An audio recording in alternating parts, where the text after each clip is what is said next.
No, they hear what the people they talk. Want to get a shakeleti love. So love when I wanna get another one, I go take and do it in I love. Waiting you love, oh. No be waiting I love, oh. Waiting I love, I go know how we done that, oh. Go no be vodka. Mr. Money changer. But I know the ways that Mr. You let it yum yum yum yum yum yum yum yum yum yum.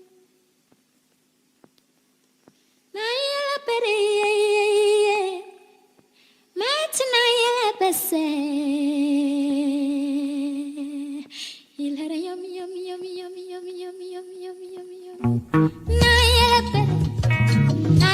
pere, muna kapela, chora kakisa, oyari hele pere, balungna baire.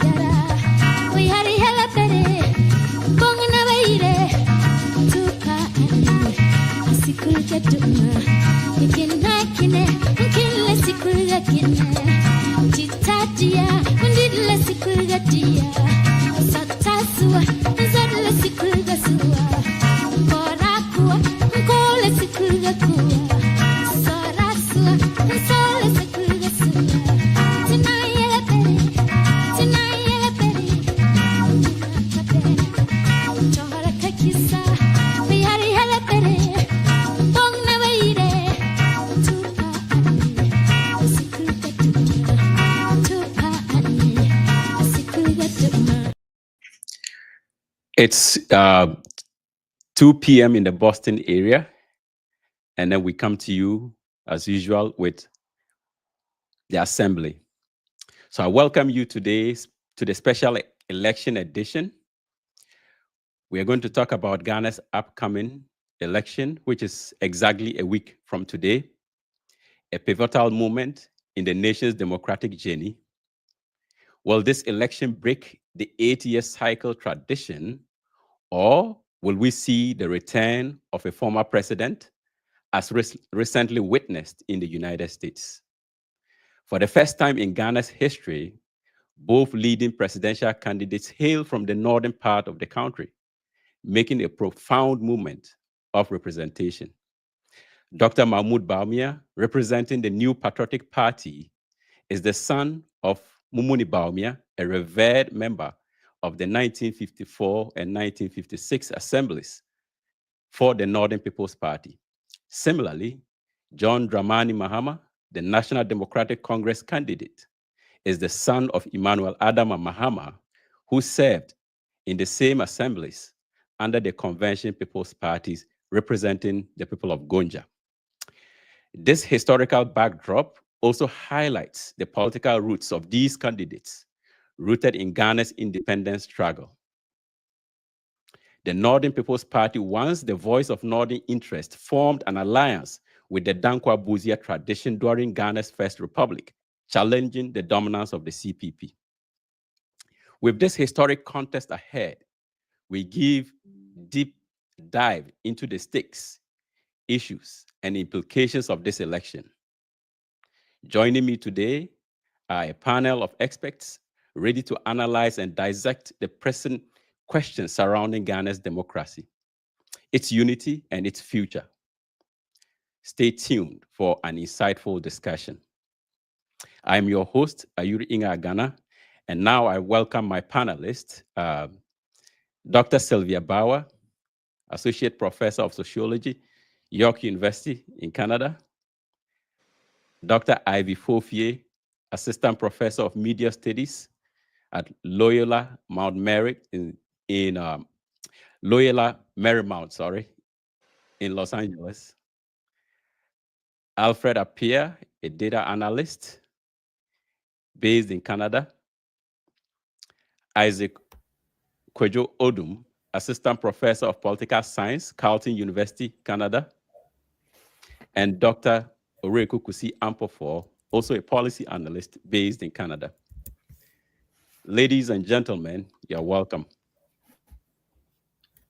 Thank you. Thank you. Thank you. Yeah, so we dive into the upcoming 9th consecutive elections Ghana is having. And perhaps those who may not be familiar with Ghana's political history may be wondering why we gained our independence in 1957, yet we are only having our 9th consecutive election. Well, each of the democratic periods have been interrupted by military coup d'etats. So we've had three previous other republics, but these republics have been ended by a democratic regime. The last one was in 1981, and proponents of that revolution actually promised that that was going to be the revolution that would end all revolutions. And indeed, that has happened. And since 1992, we have had a consistent democracy and have had changing government every 8 years. But before we delve into the dynamics of this election, I want my panelists to answer the question as to whether Ghana's democracy is holding up or it has delivered its promises.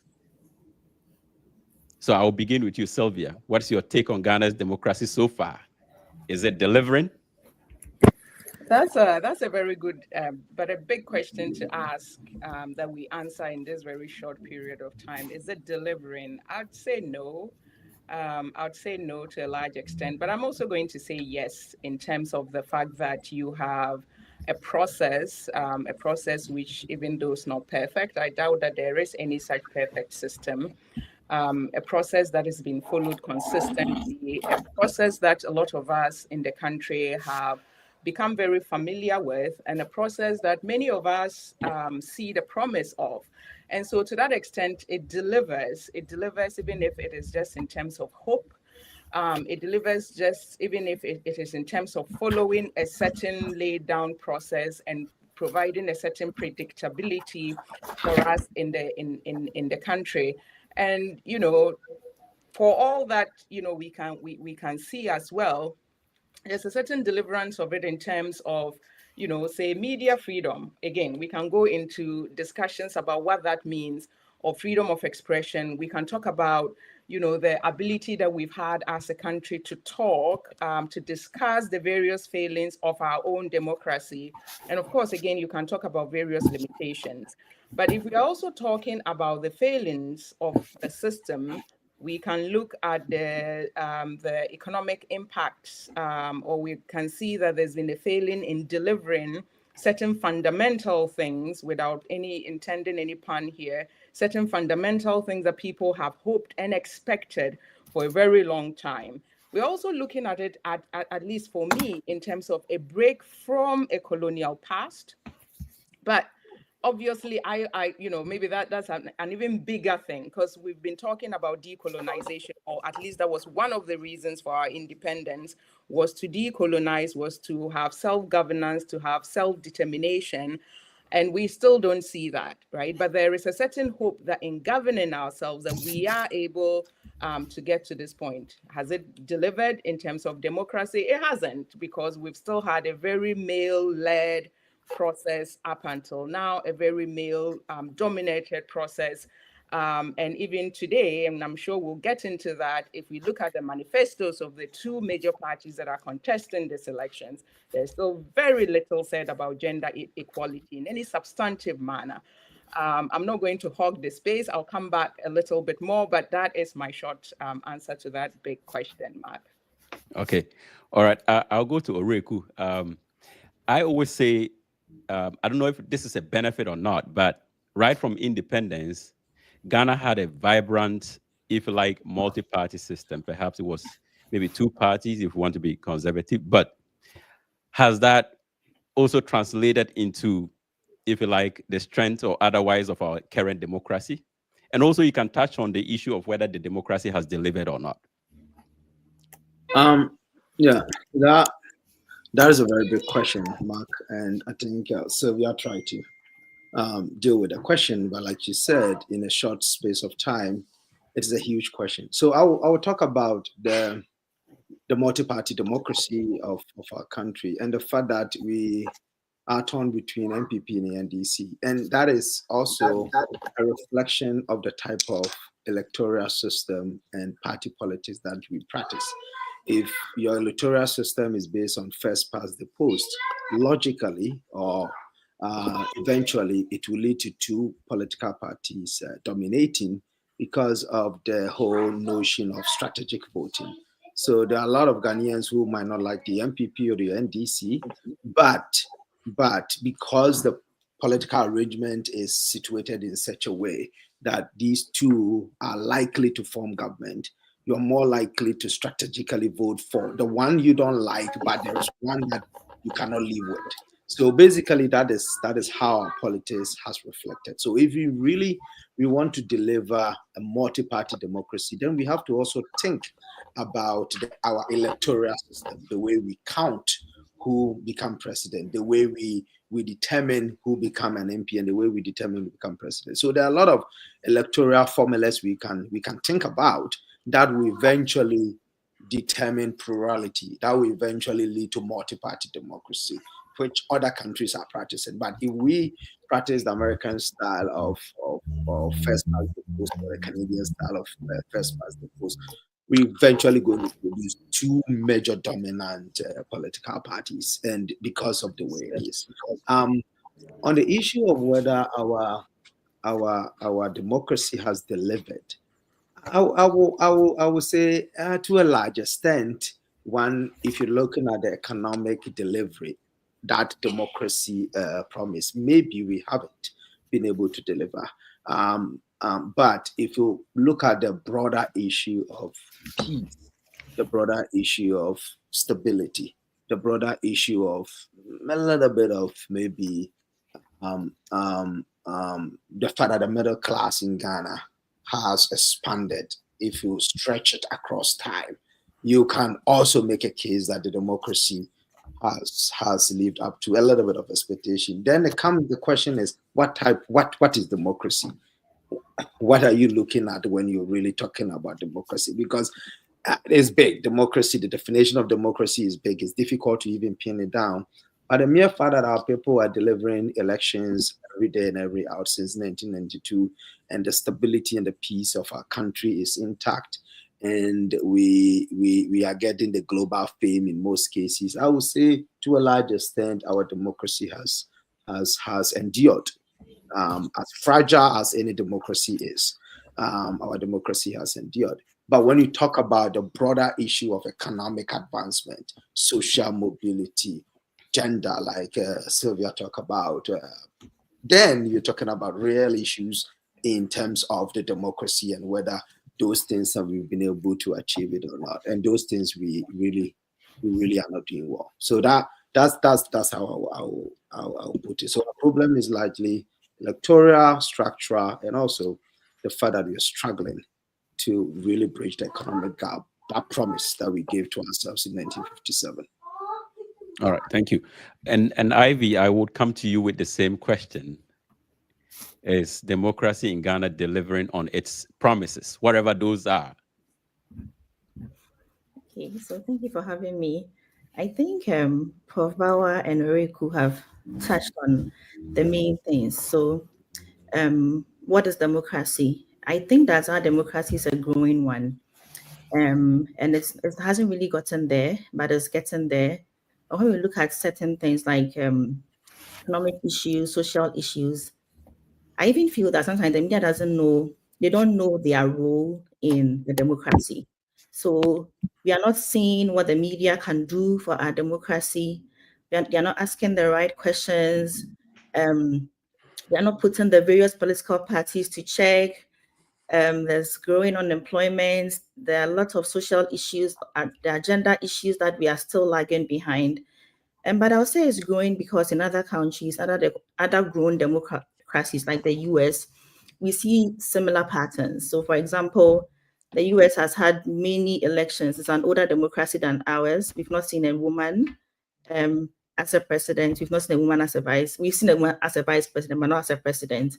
And their democracy is way older than us. There are also economic issues in the US, but social structures that would let our country grow are still like lagging behind.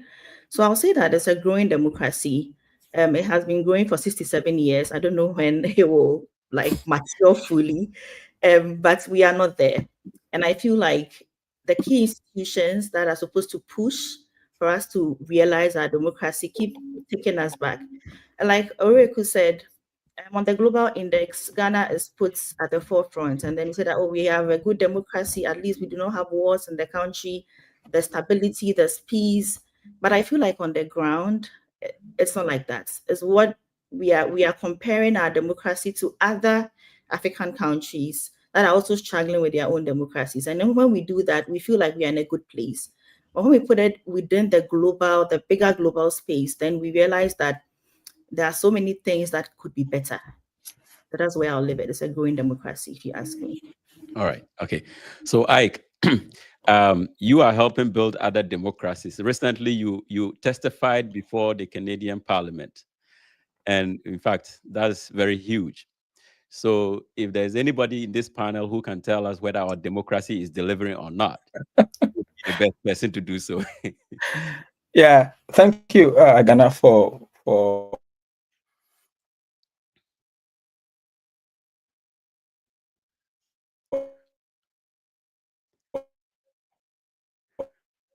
Okay, I think we're having a challenge there with Ike's internet, but I'll come to Alfred, and then if Ike's comes back, we would get back to him. As Ghanaians. Is Okay, that, okay, he's back. can you yeah. hear me? Okay, we lost you a little bit, but yeah, you have to unmute. Yeah.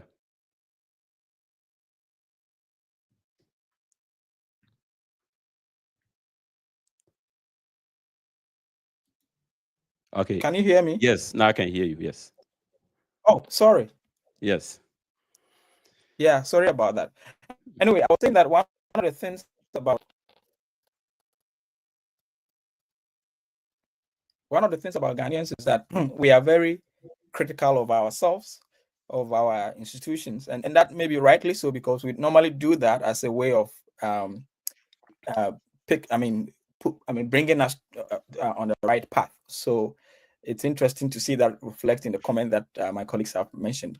I have made an argument elsewhere that when it comes to Ghana's democracy, Ghana continues to ride on this reputation as a beacon of democracy in Africa, right? So there's this international perception out there that Ghana is a beacon of democracy in Africa, and that is true to some extent. But there is a disconnect between what the whole world thinks about Ghana's democracy and the local feelings about democratic consolidation, and especially the outcomes of Ghana's democracy. Can you hear me? Yes, we're listening. Okay, so I and that's why I've termed it several. I've used several adjectives to describe it. I've said that we practice outside gentility and home cry, which is to say that in the literature on democracy across the world, you would see Ghana features in there. In my the textbook that I've used recently for my class, Ghana is categorized as a consolidated democracy, right? Which basically means that democracy has come to stay. We have accepted it as the order of the day, right? And that is true. But the problem has to do with the outcome of Ghana's democracy. So I've also described it as that what we practice in Ghana is a democracy with Ghanaian characteristics, right? It's a certain kind of democracy that has very limited room for accountability. When it comes to Kabimamin Kebi, which is participation, we can say that right from 1992 and now, a lot of Ghanaians have a say, media freedom, right? Have a say, at least in the discussions about politics. So that one, we are doing very well on that, even though, of course, we know that the Freedom Press, Freedom House indicators show that there's a decline and all of that. I've also described Ghana's democracy as democracy without governance. So we're able to hold elections, we're able to have, yes, an independent, in quote, judiciary. We're able to have all of that, but our governance is not where we want it to be at this time. Okay. The other way I've also described Ghana's democracy is that the democracy that we've been talking about people do not feel the democracy in their pocket. Okay, so those are four ways that I tend to think about Ghana's democracy. We are able to meet some of the minimal conception or definition of democracy. We hold elections, periodic one. We have transparent elections. We have political participation, but it's not reflecting in people's pocket. In other words, the economic dividend is not very evident over the years. When it comes to linking the outcome of democracy in terms of economic outcomes, inequality, poverty, we are seeing very marginal progress in those contexts. So I agree that we have made some progress. We are a consolidated democracy, but we have not been able to fix a lot of the issues in terms of the outcomes of democracy. And so I will leave it at that. I'm sure we can come back to some of the other issues. Yeah. All right. So, Alfred, I'll come to you with this same question, and from there we'll proceed to the more specific issues around this election. Yeah, I think I would just re-echo what people have said, because I think, when you look at democracy from the angle of determining who wins an election, right? Like, I think we're doing that. Like, even when there's a dispute, or we know where to go. Like, we know, like, for example, when there was a dispute in 2012, we knew we had to go to the Supreme Court to get it resolved. We knew in 2020 there was another election petition, right? We know that. But I think, one of the things that I touched on was what I had noted down was about the governance, right? That is the part where we are lacking, or we are not doing a good job of. When you look at, for example, when you look at the Afrobarometer and look at all that stuff, you see that trust in various government institutions continue to deteriorate, even to the extent that how much people perceive it, like people's perception of democracy as the way of governance has reduced a little bit when you look at that over time, right? And so in terms of the election part of it, at least we just look at the election part of it. We know that when every 4 years we have to elect, right? But when it comes to in between that time and the next election cycle, what happens? It's very weak, right? Like, so for example, like the Constitution was set up in a way to give the president so much power, right? When it comes to appointing who leads what organization, even to the point that the ones that are supposed to be independent are appointed by the president. And so where is the accountability?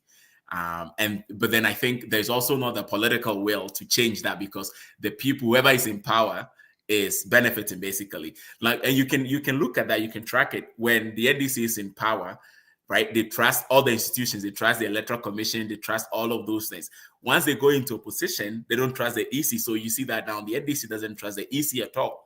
And that's basically suggesting the kind of democracy that we are practicing, because it's all about winner takes all, like, right? Once you are in power, you trust all these institutions. So I think in terms of being able to elect, which is election is just one dimension of democracy, but when it comes to that, we're doing it. But the other parts of democracy, we are not, right? And so, like Ike was saying, the outcomes you don't really see on people, because it's only a few people that basically benefited from this democracy, basically.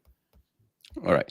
So, I mean, democracy, I would say democracy doesn't come with a packaged list of material goods that it promises to deliver. But I think usually the politicians themselves during their campaigns tell us what to expect from democracy. And so let's move into the specific issues. I mean, electoral campaigns usually are dominated by issues, and voters would normally rely on these issues to make their decision. So going into this election, what do you think are the main issues that are likely to resonate with voters and perhaps determine their decision as to who to vote for? And I'll begin with Sylvia again on this matter. You've scanned the political atmosphere. What is going on in terms of what the sentiments of voters are. Yeah. Well, in general, there's a lot of frustration in the system in terms of people losing hope and trust, as our last speaker just hinted, in the institutions to deliver. There is a lot of economic malaise in the country. Lots of people are unemployed. So there's huge youth unemployment. and frustration to that extent. So we are seeing more and more people, younger people, wanting to leave the country to live abroad because they just cannot realize their dreams. Among the middle class, even upper middle class folks, there is similar discontent about the economic direction of the country in terms of return on investment, in terms of people seeing life savings disappear, or people just not seeing any hope in terms of, making a headway in the system. There is that. There's also frustration in terms of the education on the front of education. We are seeing sort of a deterioration of our educational structures and systems. There was hope, right, when the free HSS system was instituted, or senior high school system was instituted. And I don't think that despite the problems that we've had with it, that we should think about abandoning that as we go forward, because there are ways to fund it, to make it efficient, to make it function the way that it should function. And that's, one of those basic or fundamental things that we can resolve in the country without, Then we also have the issue, again, of the suppression of political freedoms or individual freedoms of expression. There is that sentiment which is up there in terms of people not feeling like they can speak freely and especially critique the government without repercussions to life, to job, and to other things. So I think that those are some of the issues. There's also a lot of discontent that I am reading in my circles, again, about the fact that we are failing to tackle growing inequality in the country in general, but more especially where it comes to gender inequality. That keeps getting lower and lower on the scale. It doesn't get talked about as much. Of course, the galamsey issue and the poisoning of our river bodies, which is leading to various reproductive consequences for women, especially in the affected regions, is one of the things that is very much on the scale up there. And even for diasporans who don't live in the country, it is very much a big concern, because we are also hearing that if we have food that is poisoned from these regions, despite the fact that we are not even as directly impacted by people who are there, the health consequences of this, are also just as outrageous. So in a nutshell, I think that these are the things that are going to drive vote or voter turnout or voter decisions. Unemployment, the economy is a big one, really. Health, especially as related to the impacts of galamsey on people reproductive health, declining rights of people as far as press freedom or freedom of expressions are concerned. And also, just this general hopelessness that people have in terms of where the economy is going, the growing income inequality that we are also seeing between, especially people who are political elites and in government, and those who are down there. And also you see it that, generally people do not think that there is enough, if at all, any accountability on how public funds are spent. And there's been an outcry in terms of where those projects or what kinds of projects have been spent using public funds without due accountability or caring for the suffering of the masses of Ghanaians. Okay. Well, Sylvia is expressing deep insights into the issues. But as we know, with voters everywhere, there are always low information voters. And I was speaking to a friend today in Accra, and they were going through traffic and were complaining about how it is that on a Saturday afternoon, there's so much traffic in Accra. And apparently there's a lot of construction going on. And the accusation here is that the current government is embarking on a lot of construction projects ahead of the election, right? In leading up to the 2016 election, the NDC had what they call the Green Book that they were brandishing everywhere, full of infrastructural projects that they had done throughout their entire term. So they seem to have a certain understanding of voters that when you show them glitter, they are likely to vote for you. Oreku, what's your take on this? Do you think that voters are going to look at these things as incisively as Sylvia has described them, or they are going to look at what glitters? So our politicians understand our electorates very well because they are product of our environment. We produce them, and they behave in a way that we want them to behave to a large extent. I think last time I was having a conversation with you. From 1992, if you look at the electoral pattern, the way we do our elections, it's the same green strategy or the same play that is always playing out. So it's difficult to really blame one political party or the other. I remember the first time I saw Rollins was around 1996 when he came to Konongo, where I was born, to commission a borehole water, and he took the water in calabash like this and just took it up, like sprayed it across, and everybody were like, "Yeah." That is how we do our politics. We've done it over and over and over and over. At a point, Kufuor, the guy I admire a lot, was also commissioning HIPIC projects, and it has come down and down and down and down. So that's how we've been doing our politics. And if you follow those political the way we do it for that long, you are measured in how you kind of look at some of these issues. Because yes, of course, income inequality is widening. Yes, of course, economy is always on the minds of people. But the way our people talk about economic opportunities is really different from the way we are conceptualizing it and the way we are making it appear. Let me give an example. I spoke to 3 galamseyers recently, and they are NPP guys. They are from Konongo. They do the galamsey, and they say they are going to vote NDC, and that was going to be the first time in their life. They say we're going to vote NDC. I said, why? They say, when NDC comes to office, the galamsey will still go on, but in this time around, the galamsey will be distributed among the commoners. So it's not like NDC is going to stop galamsey. That is not the economic aspiration of the ordinary person. So the water bodies will still be polluted.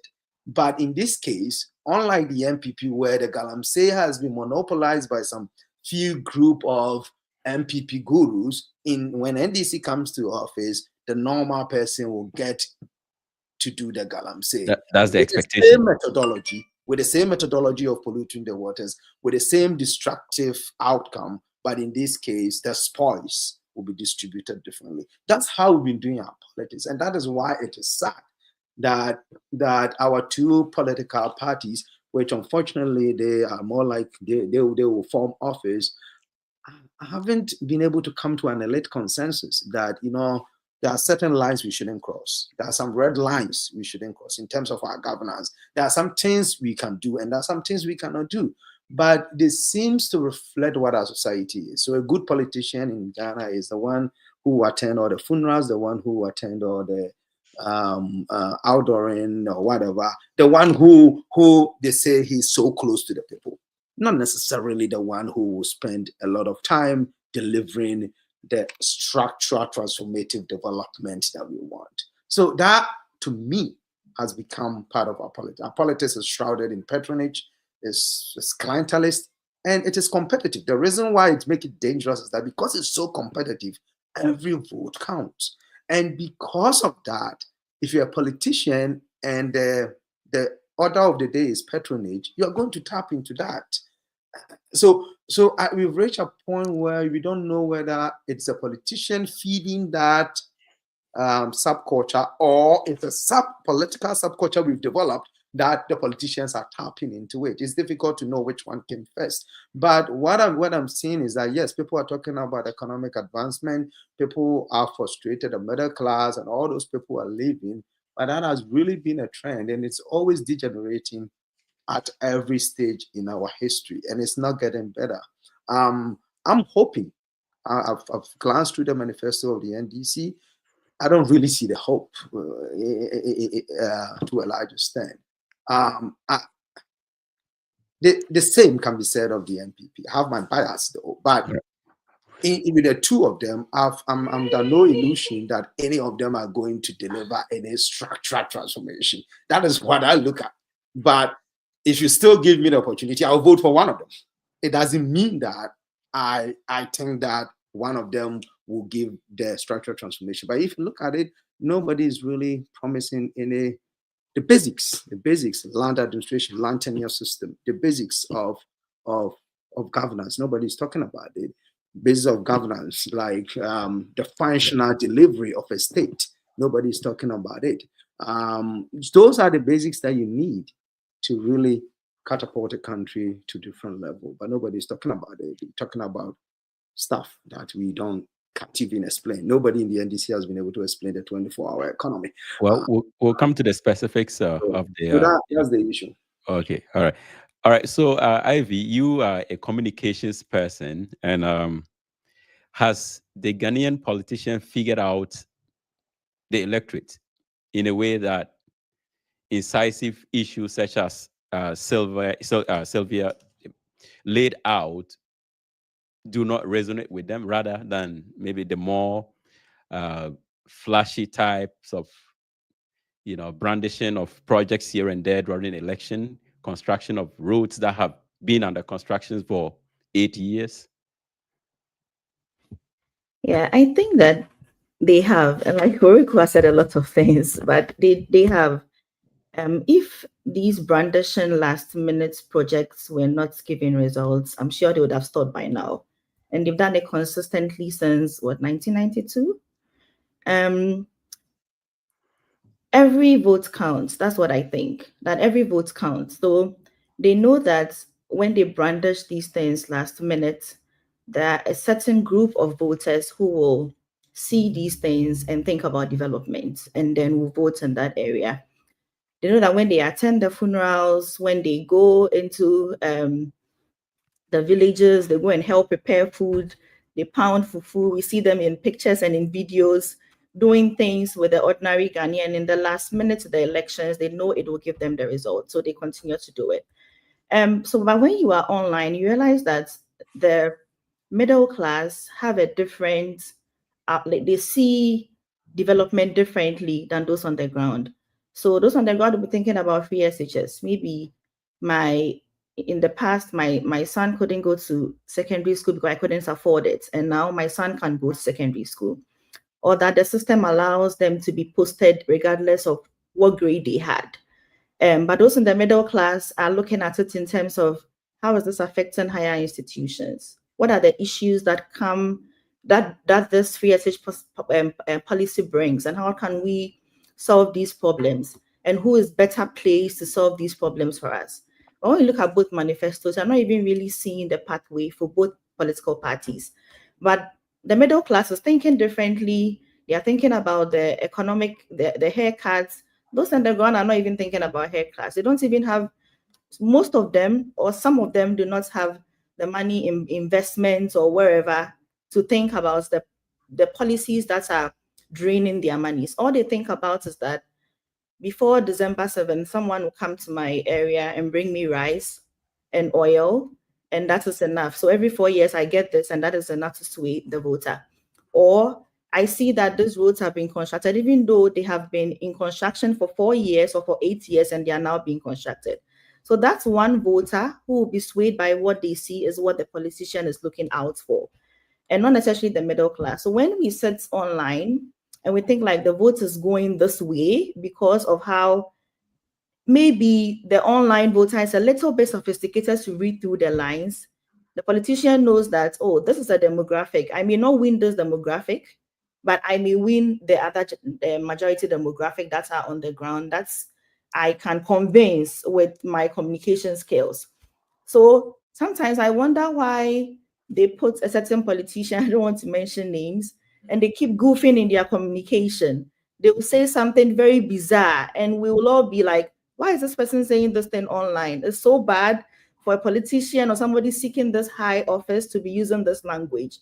But that language resonates with a certain group because our system is so polarized. People vote on many different lines, ethnic lines, whatever lines. So the economic issues come to play. But economic issues are different for a sophisticated voter or a lay voter. That's how I see. So the politician plays on that and then use communication that they think will sway this voter to them and then maybe count their losses and focus on the ones they think will get them the votes. That's what I think. So they know how to play the cards well, although it's to our disadvantage as a country, economic wise, but they know what to do to continue business as usual, get the power and do what they want to do with the power. Yeah. But Ike, are we going to see a departure in this election? Because like when you look at most of the economic challenges that have come upon Ghana in the past, let's say past 4 years, I believe they cut across, right? Back in the day, somehow the middle and upper classes were shielded, but we saw the haircuts. They witnessed it firsthand. Now, if you look at data of international students across the world, especially in the US, Ghanaian students are about, let's say, the second highest or so. And some of them are not immigrating because they want to pursue higher education per se, but it's conditions back home that has sent them out. So I'm saying this to say that the middle class somehow this time around have witnessed the hardship that mostly people at the bottom typically would witness. Do we still have cohorts of people that experience Ghana differently, or in this time around there's uniformity in terms of how bad it is, such that there will be a marked departure from previous elections as to how people pursue the issues? Yeah, so when I look at what's happening in terms of the political climate of Ghana going into these elections, I see a couple of things, and I want to mention maybe two things briefly. The first one is something that I think Alfred spoke to already, and Oriku has also spoken to this issue on the winner takes all approach to our politics. And that is in some sense by design.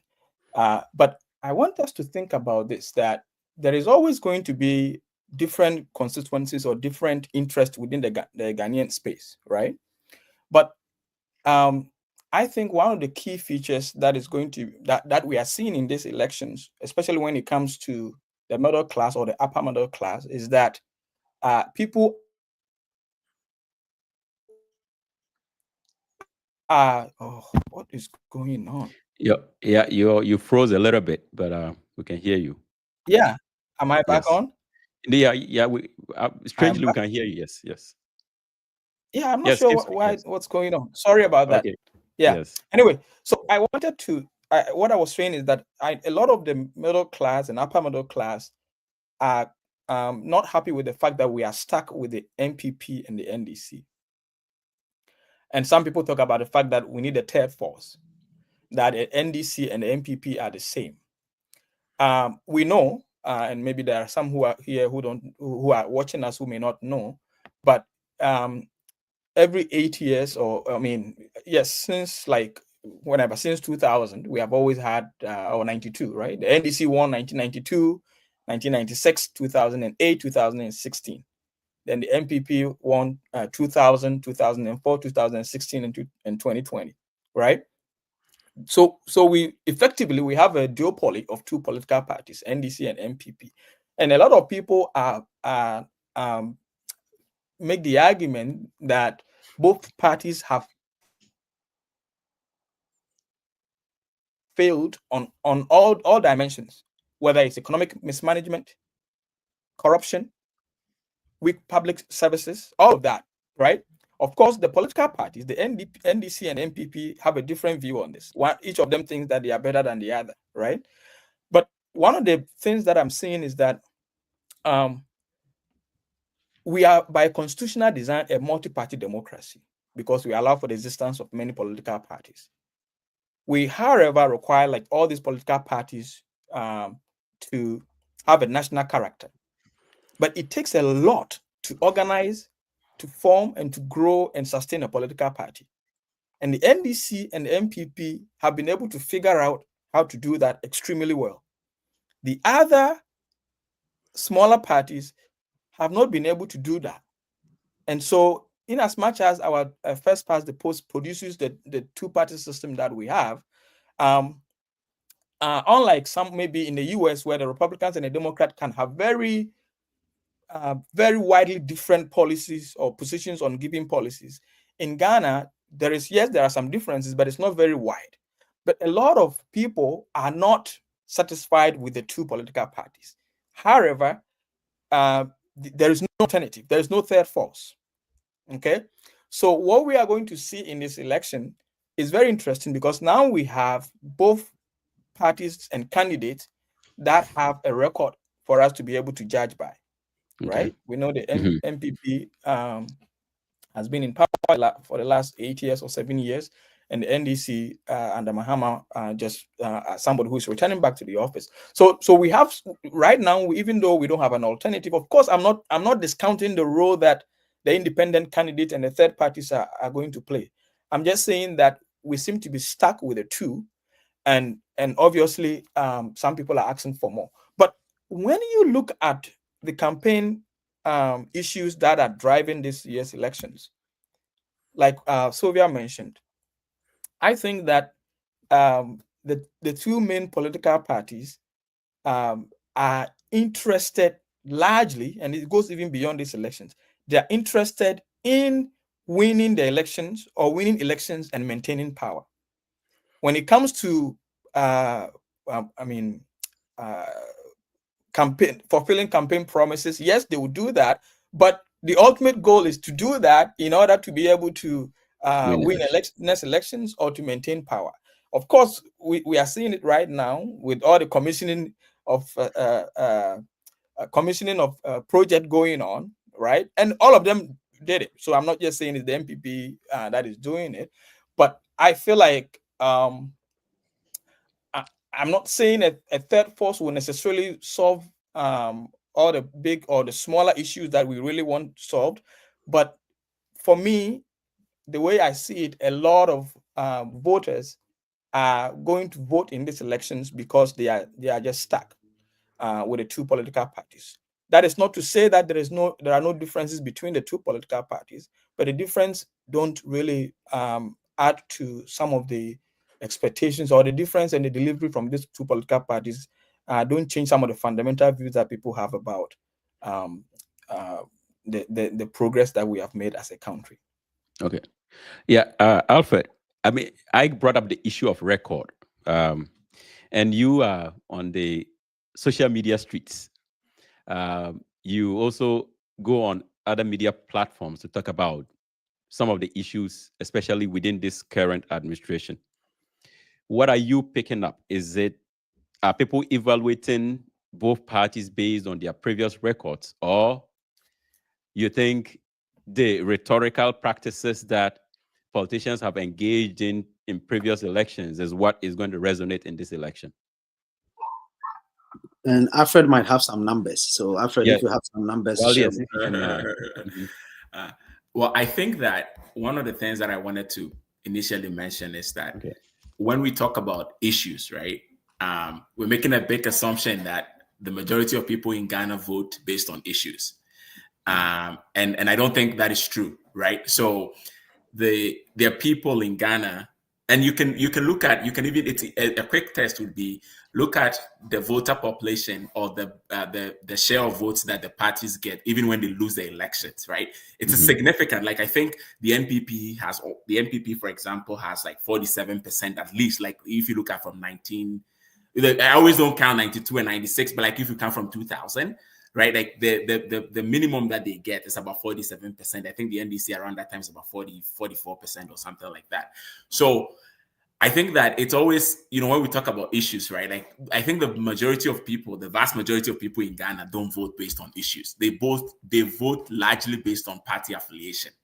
But of course, the party affiliation is not enough for the party to cross the 50%, right? So it's always a floating voters that would make up the difference. So on the basis of that, it always comes down to the economy. So even though this commissioning thing that we are talking about, Mahama commissioned a lot of projects in 2016 and still lost the elections, right? So I think that what we call the high information voters are able to see through some of these issues, right? So, of course, right now, the main economic issues, of course, when you look at the domestic debt exchange program, you look at the cost of living, right? Like those are the key things.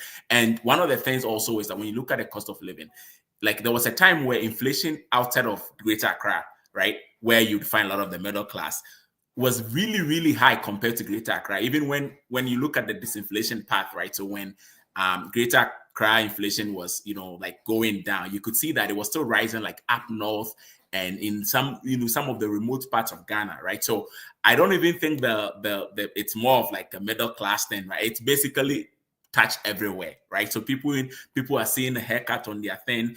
Businesses, like they need more cedis now to exchange for $1 and all of that, right? So those things are going to. I think if it's based on the economy becoming the main thing, right?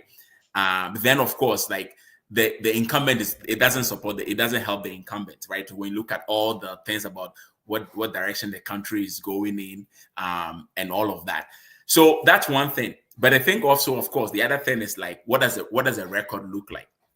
So when you look at the data over, if you say from 2009 to 20, and I did analysis looking at the first 7 years, because the 8th year of the NPP is not really complete, right? So of course, when you look at that, 2009 to 2015, and then maybe 2017 to 2023, right? Comparing the two, a lot of their economic indicators, the NDC is doing better. The NDC did better, right?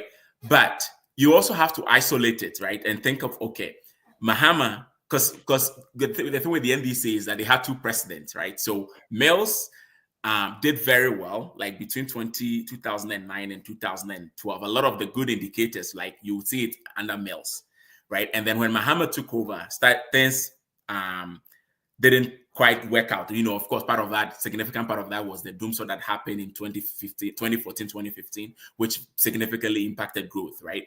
So now people are looking at that and say, so it's like, okay, well, Mahama took over an economy that was doing relatively well under Mills, and then the economy tanked, basically, like, because if you look at the over time, like 2016 was probably one of the lowest growth rates that had been recorded, right? Well, excluding the COVID year of 2020.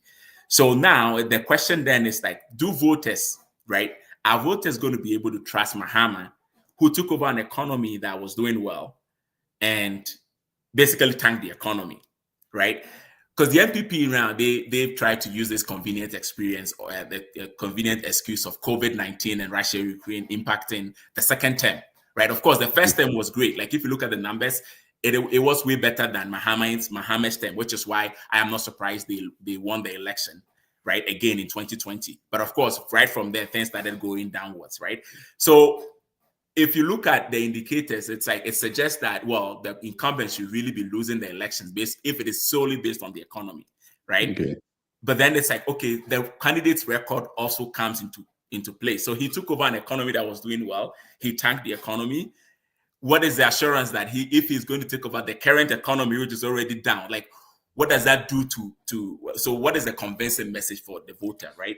So I think that if you look at overall, right, it should suggest that the NPP should really be losing this election. But the candidate's credibility, which is one of the things that the CDD survey was telling us, like the candidate's integrity and honesty and all that stuff also plays a role there, right? So I think this election is going to be one of the closest we've seen. And like some of the surveys, like some of the polls, I know we'll talk about that. Some of them are showing that it was a big gap, but I don't think so. I think this election is going to be close, right? It's going to be one of the closest we've seen, just based on all these variables that when you look at it. Okay. So Sylvia, you went earlier on into the specifics of the manifestos. Did you notice any difference? Because we had a conversation about the respective manifestos around the time that they were all outdoored, and there was this general feeling that they were trying to outcompete each other in terms of what they put on there, what they do not put on there. But based on your perusal, what's your impression? And if there are certain things that perhaps belong to one manifesto that you think are worth, implementing when the party comes into power compared to the other, or are there certain issues that you wish that at this point in our politics would be center stage, right? So at this point, we don't really care about how the strategies that they use, but let's be wishful here, pretty much. Yeah, and it is that season to be wishful. I just want to touch a little bit on what Alfred said, in terms of the closeness of the elections. I think the last election was also pretty close, right, in terms of the results of it. And mostly we tend to have these kinds of very close races and whatnot. Although, as you're saying, that the polls may be suggesting, and popular discussions may be suggesting that just because of because of how much people are suffering, that it sways towards the NDC a little bit. But I also want to just pick up a little bit on, this question, Mark, that you've asked, as well as the, what is in the manifestos and what is wishful thinking. The interesting thing is that what is in the manifestos tends not to really drive anything. The manifestos are said and done, they write these beautiful things.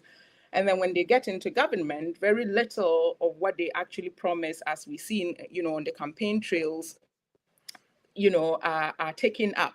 Or if they are taken up, they are taken up in ways that do not benefit people, or people then, or these, campaign officers or government officers then strategically reinterpret what it is that they said they were trying to do in those manifestos. But the one thing that I will pick up on, if we are talking about wishful thinking, is that of gender equality. And this for me is really significant because it's been a while. It's been a while since our independence. This idea of wait and see, or wait and gradually get there, is a problem. And any nation that does not equally value the contributions of at least the two major populations in that particular country tend to suffer. And we see it. There's evidence to that fact. We also notice, or we see, and again, there is evidence to that fact, that you have more industrious women. You have women who could occupy positions of power, who could do more in terms of leadership, that are being suppressed and marginalized all across various parts of our country. So at the very least, the NDC in the last election and in this election have shown that, at least symbolically, that they are ready to break this pattern of just focusing on males or men, right? The fact that we have a woman running as a vice presidential candidate twice in a row for one political party, I think tells us something. Now, I was actually hoping that the NPP would pick up on that, because that was one of the biggest conversations in the last elections. It doesn't seem to have become a conversation topic. I think that's been overshadowed by so many other things that have come up in this particular, in this 4-year period that we've witnessed. But in the last election, there were swaths of women who were torn between voting, who would normally have voted for NPP, who also voted for NDC, because this was high on the agenda. Like, what are we telling, not just girls, but what are we telling boys? That women cannot lead, and what does that show? So in terms of the other things that could be on our manifestos, I'm going on wishful thinking, because a lot of the discussions have actually... Yeah, but let's stay on the gender question, because I have a friend that went on a Facebook rant, basically admonishing other women groups for not being supportive of Prof. Nana's nomination enough. But do you think that appeal really exists? When you say that appeal... Yeah, I mean, that it really, is it a meaningful, is the symbolism of having a woman vice president, does it really resonate with people? It does, significantly so. Again, like I'm saying, in this particular cycle, there are so many issues to contend with, right? We've seen corruption at levels that I think quite shocks all of us.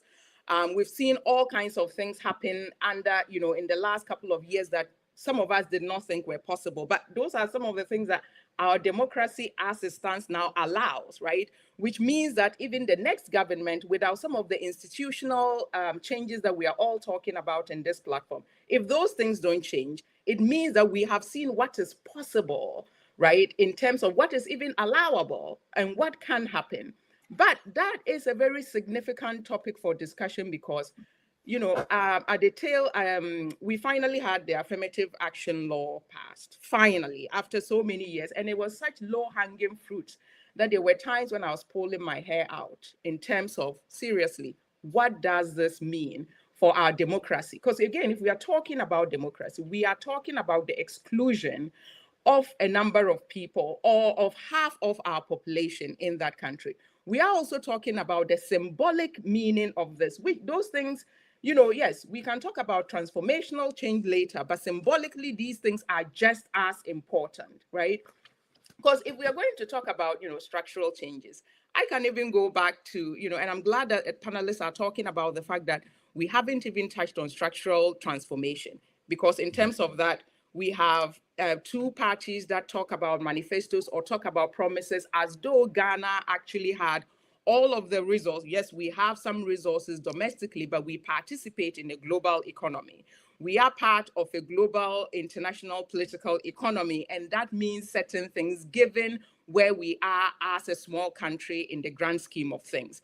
We are not talking about Pan-Africanism unless any of you are seeing that in any of the discussions that we are having. We are surrounded by neighboring countries, and I don't see how we are talking about strengthening some of those ties, right? A lot of the concentration is on, as Eruku said earlier, on getting the vote, right? How do we get the vote?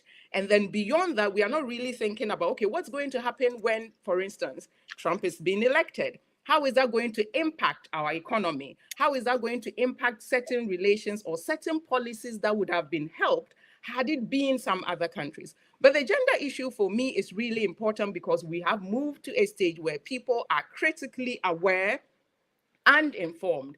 I also want us to be a little, careful, because there seems to be this discussion that, whatever low-level voters are, or some people, low information voters, yes may not, and I don't think that is true. They may just be getting some other information, but there is a lot of information. We can discuss whether or not this is disinformation, misinformation that is being circulated. But what we are taking for granted is that people are actually making very strategic choices. People that I speak to, people in my village will tell you, they know that, there's very different, there's going to be some little changes that will happen between these two governments that come into place. And so where are they leaning? Sorry? Where are they leaning based on your conversations? Where are they living? In the Upper West Where region? Where are they leaning? Oh, where are they leaning? Yes.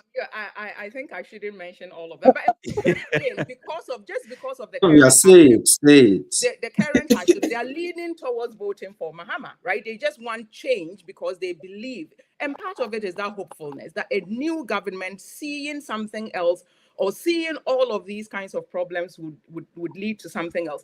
But the issue is that it doesn't mean that when NPP is campaigning, they don't go and collect whatever NPP is distributing. The fact that people collect these goods doesn't always mean that when they go to the polls, they vote for the people who are giving them money. People know this. They have become very savvy voters. And so during elections, they also know that sometimes those promises are not going to be fulfilled. So they will also get what they can now. I mean, what's the basic definition of politics? Is who gets what, when, and how. And I think our voters are also very strategic in some of those kinds of calculations they make. Now, if you think about, of course, and I'm glad that Ivy talked about the differences in terms of the disconnects, the different populations that we have to deal with. You have middle-class people, you have people who are online, and guess what? Maybe, Alfred may tell us the population of our youth that are online on TikTok and whatnot, because we are also taking that, maybe that bit for granted. Some of them may not even be at voting ages yet. But part of this youth revival or, self-determination that we see across the world is also something that impacts Ghanaian voters. Even if they are living in my village in the Upper West region, they can connect to, sort of global political sentiments, and they can connect to things that are happening on TikTok, right? So we have to be very, and so for instance, so when we talk about the gender question, which again is so disappointing given that we haven't really moved forward. We have normalized the fact that women cannot be leaders in our country, right? Or that we haven't, that we they say the women are not putting themselves forward for leadership. And so this is where we can have a whole other conversation about the structural factors, the structural inequalities that make it very difficult for women who even want to put themselves forward to do so. We've conducted a study, and we conducted a study published about it as well, about some of the reasons some women are reticent about putting themselves forward. I mean, again, normalized culture where women are insulted, verbally abused, by other politicians, by other people, called all sorts of names, right? And one of the ways we can change this is, using these sorts of things of symbolic representation. I grew up at a time where I saw a lot more women actually in positions of power and influence. And to a certain extent, and some of this I credit in some of my work to the visibility of the 31st December Women's Movement. There are all other kinds of things you can critique about it and all of that. But there was grassroots representation of women. On Safe March Independence Day, you would see women marching a little bit more. But we've retracted, right? We have become part of sort of the largely dominant global norm where we see male politicians, male leadership more so than we see female leadership. And we see it in the everyday. We see it in the way in which women are treated.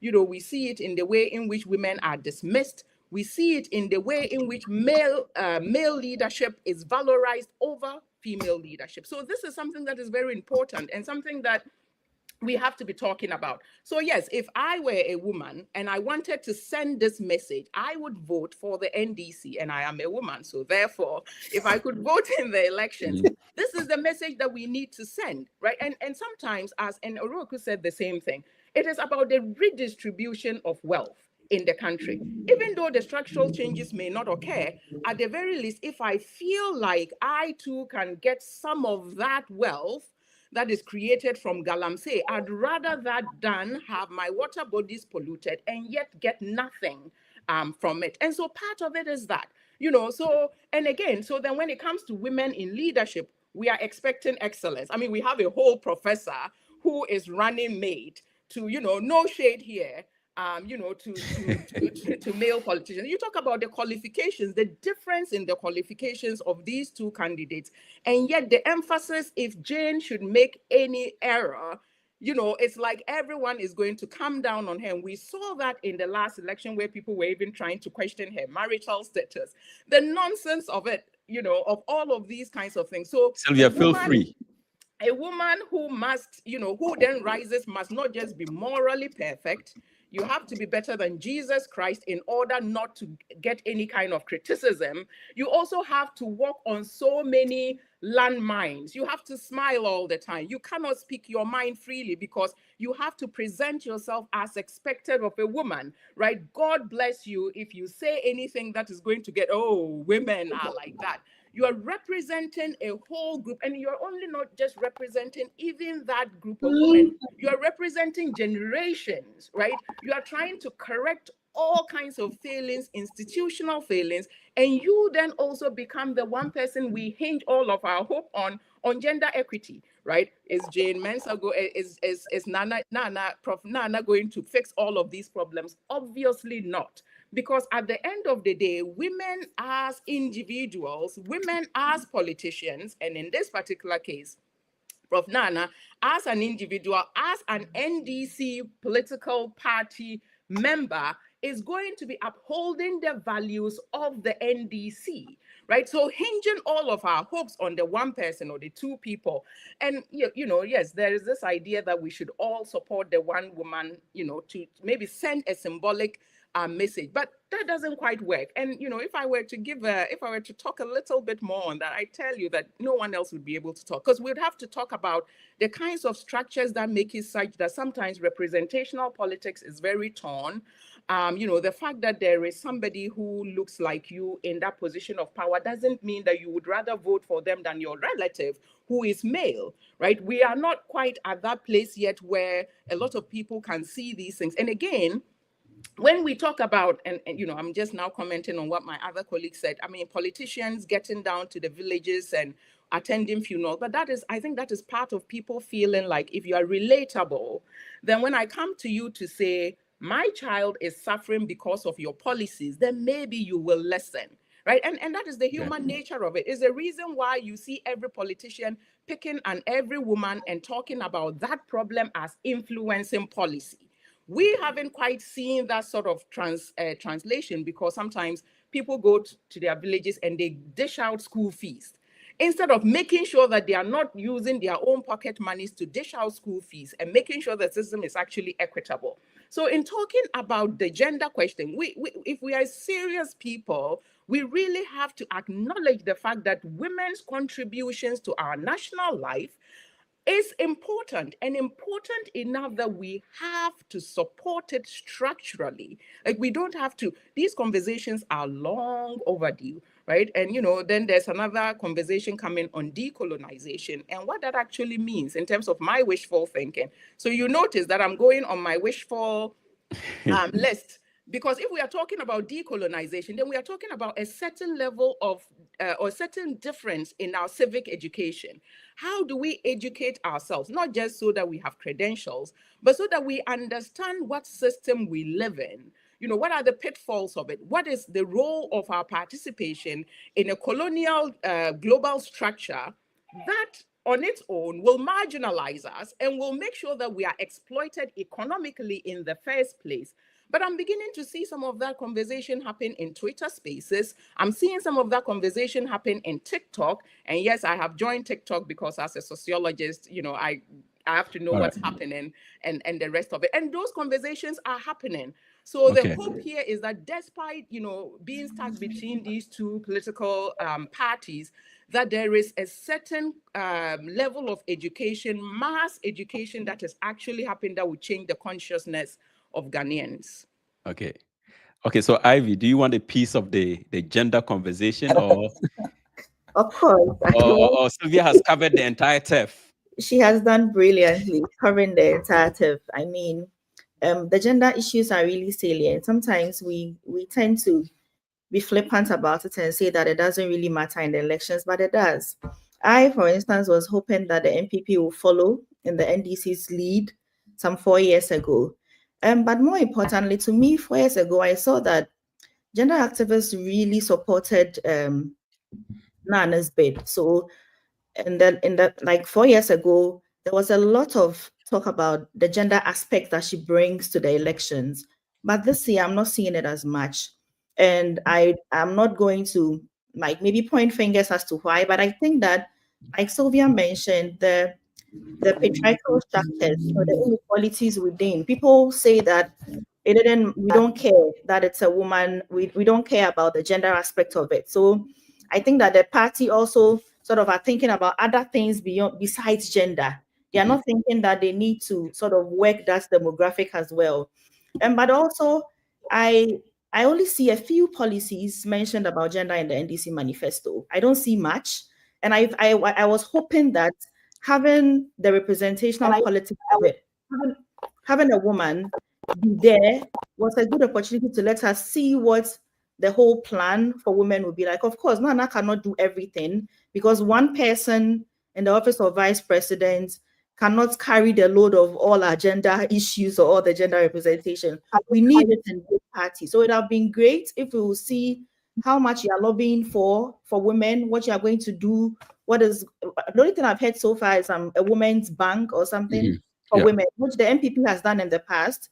And tell us something new or something that you do more. But also, I realized that the politicians really play a lot with gender and sexuality issues. And I'm going to touch on sexuality because it's there, whether we like it or not, it's part of our conversations, whether it's online or offline. It took them many years to pass the affirmative action bill, not because they couldn't pass it, but because they wanted to wait at a time where they'll give it to us like a carrot and say that, we have passed the bill, so it should be enough for feminists or it should be enough for gender activists to vote for us. But as to whether passing the bill and actually working the bill, let the bill work in our favor, how many women are you going to appoint to parliament? How many women are going to be appointed as ministers? All those things. Give us the details of it. We don't hear it. And then also for sexuality, and it's very controversial.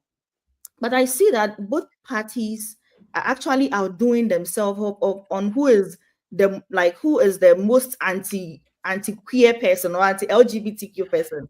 So they put out ads to say that, Mahama is talking to this LGBT person, so he's gay. Or Nanado has done this, Maumia has done this, and he's gay. So playing on these marginalized groups and trying to win the voters based on something that the media has not even done much to explain to the voters. So first of all, we are playing with these issues. We are not actually addressing the issues as they should be addressed. So gender and sexuality looks like a carrot for us to just have these very high tension conversations and not doing much about it.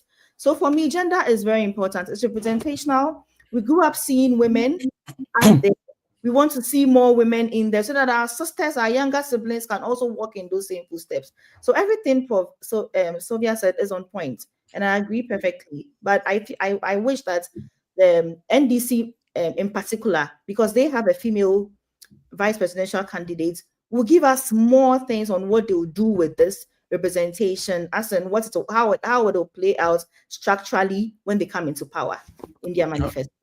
Okay.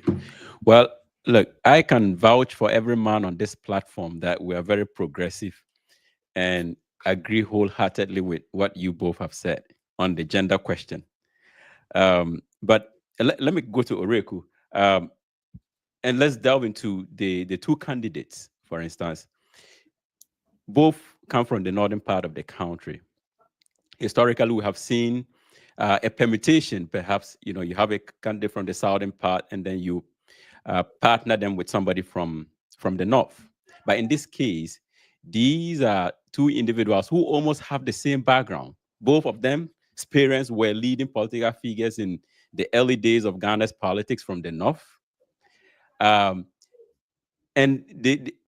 they seem to be on the opposite sides, even historically, even though sometimes the relationship between the Northern People's Party and the current NPP, in my opinion, is exaggerated, but there's some sort of link between them, right? They formed a partnership in the First Republic. So how do you see this as a dynamic that may impact this election?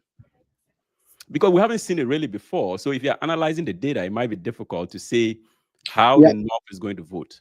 Yeah, that's a very good question. On a lighter side, I was listening to, I think, one YouTube video. I think when they went for the peace, I think the peace pledge, and Hassan Ayariga was talking and said there are three major leading political parties in this election, and they are all from the North. And it is Mahama, Baumia, and me, Hassan Ayariga, myself. So it was funny the way he put it. But it is true that there's a battle of the North. Two giant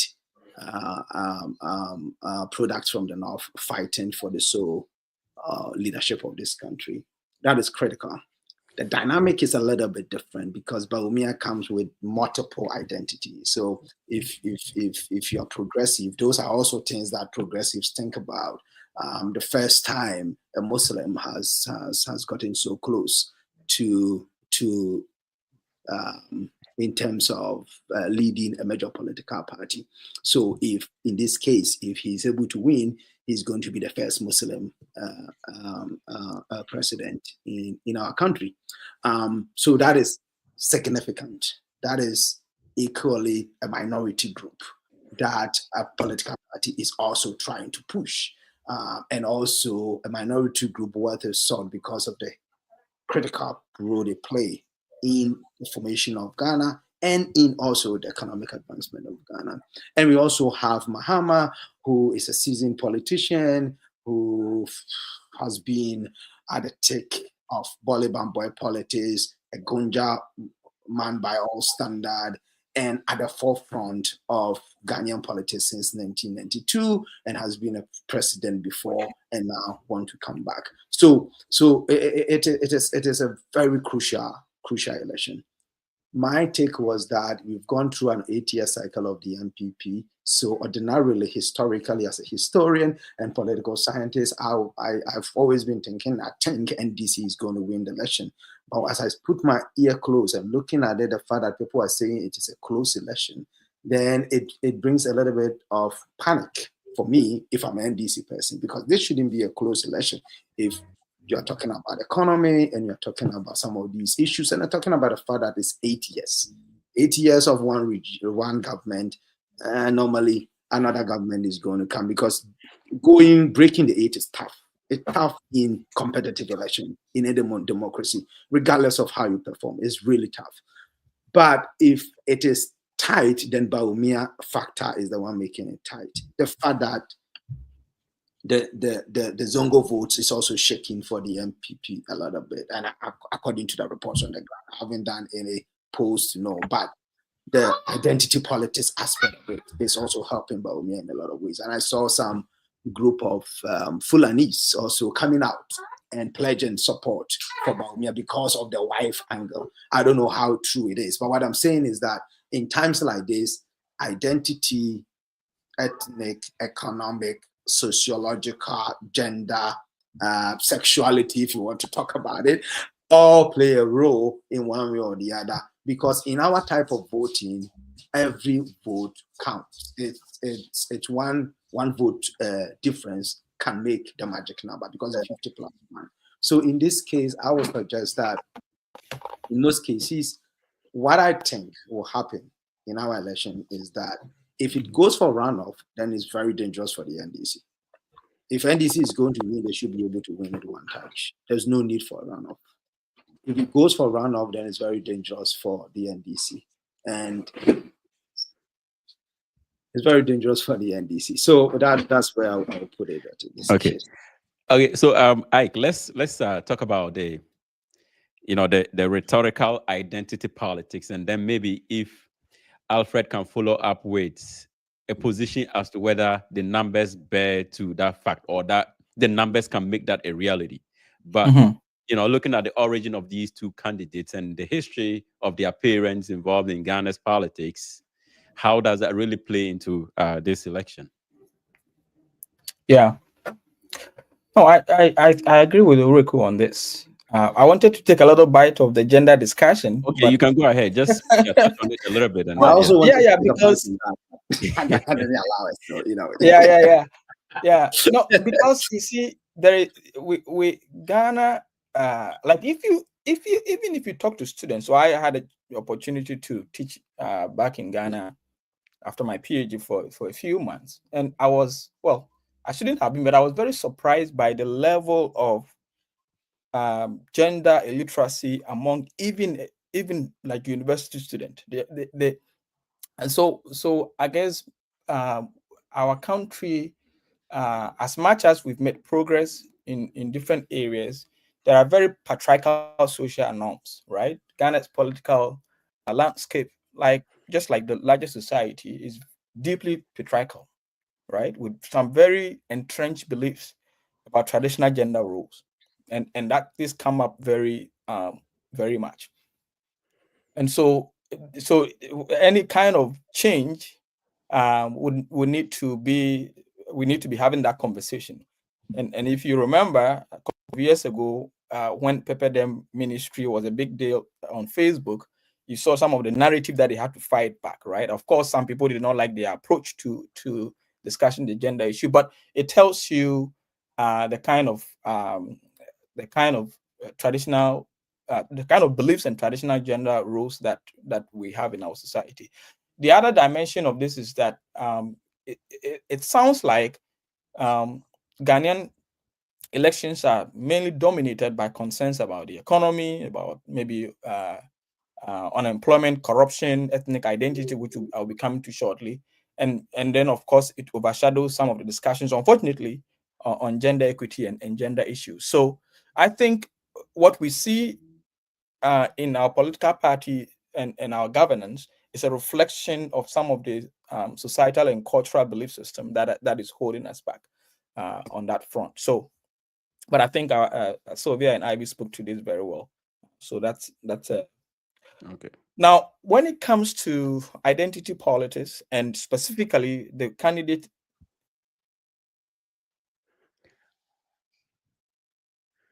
Okay, we're losing Ike.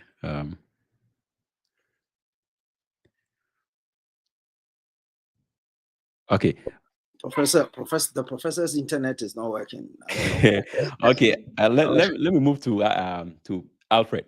So Alfred, let's look at, I don't know if you have any numbers or if you have looked at data to tell us whether the fact that these two candidates are from the northern part of the country would have any impact on voting patterns and perhaps the outcome. And even if you can add other demographics as well, so that we just start that question of the different cohorts of voters and how that can impact the election. Yeah, I think so. When you look at the north, right, one of the, like when you look at the northern region, for example, right, like the northern region, it's getting closer, right? Of course, like the northeast has basically swung to the NPP mostly because of Bawumia, right? Like Bawumia is from Wale Wale, right? And so, but I mean, of course, the northeast is a small region. But when you look at the northern region, it was interesting in the last elections, right, where there were a few constituencies that actually swung to the NPP. So it will be interesting to see. And this was a Kufuado, right? This was a Kufuado not coming from the north, but it will be interesting to see how that those constituencies hold up. Like Karaga, most likely because of the finance, at the time he was a deputy finance minister, but some of the other ones, Nalarugu and all those ones were, voted 2016, they voted in for the NPP. Sorry, they voted NDC in 2016 and then basically swung to the NPP in 2020. So I think it definitely presents a very interesting case for the NPP, right? In terms of trying to make sure that if they can hold those places that they won in 2020. But I think like places like the other regions like North, Upper West, Upper East, those ones are not close, right? So I don't think the fact that Bawumia coming from the north is going to change that, right? Like I don't think those regions are going to change. But I think like if there's anywhere that could be that could even get much closer, I think it might be the northern region. But like Savannah and all those other ones I don't think it gets close, regardless of whether it's Bawumia or the NPP. I think one of the other things that the NPP will be banking on might be the free SHS graduates, right? So if you think of some of the cohorts of free SHS, the ones that were, at least those ones that were in the early years, right? They wouldn't have been able to vote in 2020, but they would be eligible. A lot of them would be eligible to be voting in 2024, right? So, but do you think beneficiaries really think highly of the program? Well, I think like Dr. Bauer said earlier, right? Like the challenges are there, but I think when it comes to reducing financial barriers, right? Like I think it has reduced it to an extent. It hasn't eliminated that, absolutely not. But the thing is that if you look at free SHS, right? Because think of free SHS and think of all the cost of living crisis. Imagine parents had to pay fees in addition to all the other costs, right? Of course, the cost is going to be higher, right? I have always argued that we should be targeting it. Like we should get to a point where we actually targeting it and be able to provide more support to the people that actually need it. Because if you look at the fact that now we have data from the Ghana card, we have all these other things that we should be leveraging this so-called digitalization to better target free SHS, which we are not doing, right? And so basically, when you look at like the income distribution, when you look at the people that are the lowest quintile, they need more help, right? Like those families would need more help, but right now it's free for everybody, and so you're giving the same level of help. So it's not really fair, right? Like in that regard. But I think regardless, like you talk to parents, right? Like parents still really value it, and I think maybe in terms of campaign strategy, the NPP basically then ended up being strategic because they realized that a lot of these so-called bold solutions that the vice president was proposing wasn't really resonating with the voters. But free SHS is tried and tested. Like, there are a lot of parents that still revere free SHS regardless of all the challenges that we say characterize the program. So, but the difference here is that sometimes the students' impression, because I mean, we spoke to some teachers in various secondary school earlier in the year or probably last year, and they talked about the conditions and students weren't getting nutritious food or even enough food. And so a student's experience might be different from the fact that, or be different from the parents' experience, because the parent is the one paying. They have to just go and experience school. And perhaps if the conditions are not good enough, do you think these kids are going to vote for the ruling party? I'm not really saying that that's the case, but Well, I think it's a game of numbers, right? Yeah. And I think also because right now per estimate there's about just over 3 million people or 3 million unique people that have benefited from free SHS. It's not all of them that will be eligible to vote, of course, but I think that the parents, right, because all these kids belong to families, right, and so the parents will be playing a role there. But I think even if you think of the kids, right, remember the times when people would get sacked from exam hall because they haven't paid their fees and all of that. So it's just a matter of, okay, it's something, right? Is it eliminating all the barriers? Absolutely not. There's still this is a lot of people. Even when you look at the data over time, you see that over time, parents are paying more and more, right? Especially for prospectus items and all of that stuff, right? But still, they don't have to worry about the tuition part of it. They don't have to worry about the boarding fees and all of that stuff. So I think that, would that be enough? I'm not saying that would be enough, but I think it's definitely going to be a factor. And I think that's why the NPP pivoted their campaign to focus on free SHS again, because it's like, you can basically try to excite these people to say that, well, the NDC is going to cancel free SHS, even though we know they are not planning to cancel it, right? They've told us that they've changed their principle, basically, is what they're telling us. But I think that free SHS is going to be an important factor in these elections. And so I think, that youthful population, right? That youthful population is going to play a role in the election in terms of the demographics.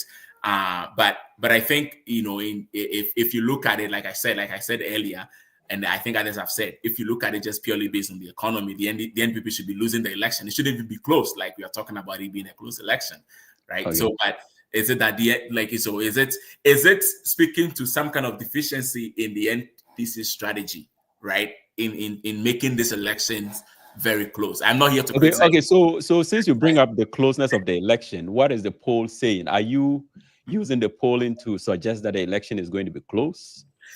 Well, I've seen 3 polls, right? So, but one like Musa Dankwa's poll, the Global Info Analytics one, that is the one that is like very consistent, right? Because I think when it comes to polling, just waiting and then to the election, you do a poll. I don't really think we place a lot of weight on it, right?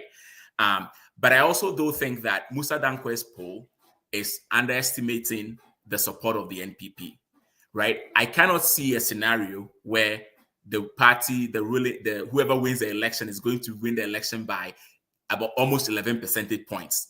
Like, I don't think that it is going to be possible that Dr. Bawumia is only going to get about 41% of the votes, right? But the history doesn't support that, right? The history doesn't support that. Like, I think that even when the NPP in its West performance is about 47%, right? So to me, I don't think that it's Bawumia is going to perform at that 41%. Then we also have another poll from somebody that is I think is NPP leaning, but anyways, he's the pollster that the NPP trusts, right? Like the one from Kumasi Technical University. So his poll is basically saying that it's almost going to be a runoff because he doesn't think that he predicts 49% for Bawumia and 46% for Mahama, right? So about 3 percentage point difference. So realistic, that sounds more realistic in terms of the difference, not so much on the call, because I think that any poll should find that the NDC is leading. I think any poll, just because of the economy, right? Because when you think of polling questions and how questions are asked in polls, I think one of the other things that impact polling results also is social desirability bias, right? Where people tend to, because right now, based on the economy, I think the NDC is the socially desirable party, the NDC candidates, because if you look at the people's economic conditions, assuming people vote based on issues, of course, right? The economy should be, so I think any poll should find that the NDC is leading. I just don't think that the gap is that wide as Musa Dankwa's poll is. So with all of Musa Dankwa's polling, the NDC has been ahead. Yes. Consistently. Yes. So, but the Kumasi Technical University guy, is he the one who said he conducted 150,000 interviews? 99,000 something, yes. Is that possible? Can you conduct 99,000 interviews? You can conduct whatever you want to conduct. If you actually do it, is the problem, is the issue, right? And I think, I think maybe I should have started with this. Ghana doesn't have enough polls for the polls to be predictive, right? So the only consistent polling that we have is from Musa Dankwa, right? Musa does it like he was doing once every 3 months, and then he started doing like weekly, right? Going towards the election. The Kumasi one of the main issues with the poll, because the sample size, right? The sample size is 99,000 something. Like, I don't think any pollster, right? Any pollster that understands statistics and all of that would want to interview that many people, because Ghana is one constituency. Like if you're looking at national estimate, Ghana is just one constituency. You need about 2,400 a sample size of about 2,400 to be able to get a good representation of views in Ghana. You don't need to sample 99,000 people, right?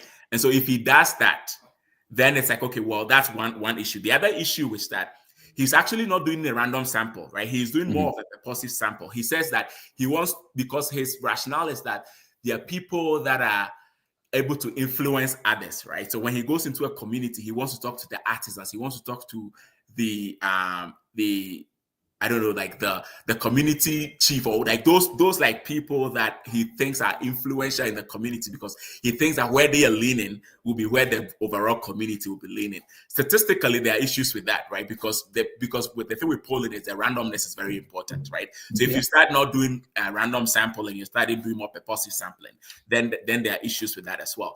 So all to say that, you know, that there are issues with all the polls. So, but think of America, even with all the posters that we have in America, right? Like all the posters in Canada and all those, the polls are still usually, they still struggle, right? To be able to predict properly. So then it begs the question, how much weight are we able to place on polls in Ghana where it is not frequent, right? So I think that the polls might give us some ideas. I think that Mahama would be leading in any poll just because of the economy. Because people will tell you what you want to hear in a poll.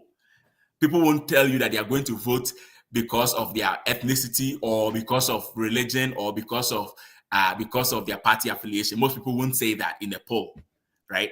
And so every time you are basically underestimating the voting intention there. And so, but I still think that the election is going to be closer than Musa Danko's poll is showing. But he's also the pollster that I usually reference, right? I reference him because he shares the methodology. He's transparent with it.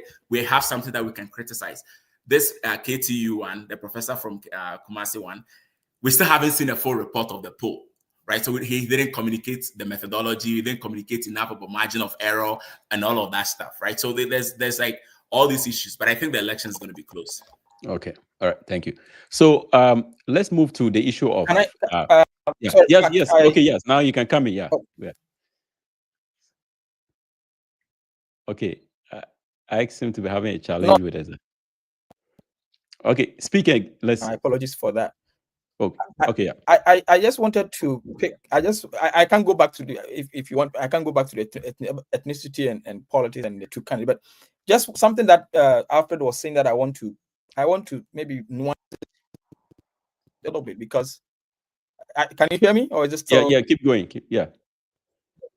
Okay, so maybe Alfred can speak to this a little bit about. I agree with him that the general mood and the economy would suggest that the NDC would win, or President Mahama would win the presidency, right? But where does he think the NPP's it is possible is coming from? Because when I mean, just like we have done in the last, I mean, how many years we have been doing this, right? When you look at the numbers, okay, is it the case that the NPP may focus on a very strategic approach to this year's election in such a way that they may just focus on specific regions and increase margins of vote, so that even though the economy is a big issue and President Mahama may very well win in other regions, just with the numbers in, for example, how much percentage of voter turnout in Ashanti and how much vote the NPP get, because it may just change everything. I'm just trying to, I mean, I can go into details on this, but I wanted to get Alfred's view on this. Is the fact that Greater Accra now has more voters than Ashanti region, is something that tells us something different about the potential outcome of the polls, irrespective of the polls that we are hearing?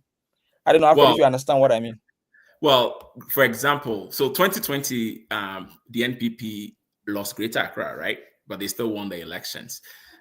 So I think on your earlier point, I think they want to. I feel like they want to focus on extending the gap, because at the end of the day, it's not like we have an electoral college system where you only have 20 or whatever electoral college votes in Ashanti region. So whatever the gap, you will still get the 20, right? It's all about like how much they can, how much gap they can pick up in the Ashanti region. So which is why they say the target is what 80 something or whatever percentage that they are targeting, right? Yeah. So I think they just I think that's the focus. And I always say that to me, it's much harder for the NDC to win the elections, right? Just because of the distribution that we have, right? It's very hard because between the Eastern region and the Ashanti region alone, that gives the NPP a significant proportion of the votes that they get, right? And so if they can consolidate those, which is probably why these commissionings come in, right? Because the commissioning is about exciting the base. They are not doing this commissioning for the floating voters, right? Because they know that the floating voters can see through it. But it is about see how much time Bawumia spent in the Ashanti region. Akufo-Addo is going to commission some projects there, right? Because if the Ashanti region stays home, right? So of course, it's a disaster for the NDC. Sorry, the NPP. The Ashanti region stays home, and historically also we know that once the turnout is low, there's going to be a change in government, right? So 2016, the turnout was about 60-something%. So what they are trying to do is they're trying to make sure that they can excite the base enough that the base will show up, right? And then be able to extend that gap. I think that's one of their biggest strategies because otherwise when it comes to the economy and all that stuff, like there's not really much argument they can make on the economy. Once you start giving people haircuts, once inflation is through the roof, you've lost the economic arguments. Like you can't use that as really any better argument. So it's about consolidating the base, basically, is what they're trying to do. Okay. All right. Well, so let me go to Sylvia quickly because she has to go. I wanted us to address the issue of disinformation and misinformation, right? The fact that the media space has diffused in recent times. We are sitting here having a conversation from different parts of the world. And so how has that really impacted our politics? Have politicians utilized it perfectly? Or is it further denigrating or polarizing our politics? And if there are other concluding issues you want to touch on before you leave, you're more than welcome. Yeah, thanks for that question, which I would have been hoping to hear Ivy's response first on that matter, because I think I don't even know that a lot of the politicians, let alone media houses, know sometimes to decipher fact from, fiction in this huge information era where anything passes as information. Or, people just saying, well, I'm a doctor, therefore, this is what you do. And this is the, sort of low level stuff. But we've also seen this in the era of COVID, right, where there was a lot of misinformation. And in fact, a lot of that was taken up by people, well-meaning people, because we don't really have that literacy to decipher fact or truth from fact.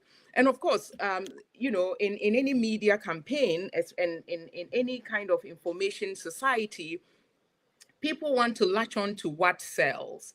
What sells. And Ivy earlier on mentioned it. At this point, we want to look for people or common ground where when we say fear LGBTQ people, there's no argument. No one is going to challenge anything we say because there's that commonality or there's already a pre-existing fear that we have. I've seen media houses, media reportage that that is just so, I'm trying to be very polite here, that is so unprofessional. Sometimes you have journalists who go to interview or ask questions of politicians or government officials. And earlier on, we're talking about accountability frameworks.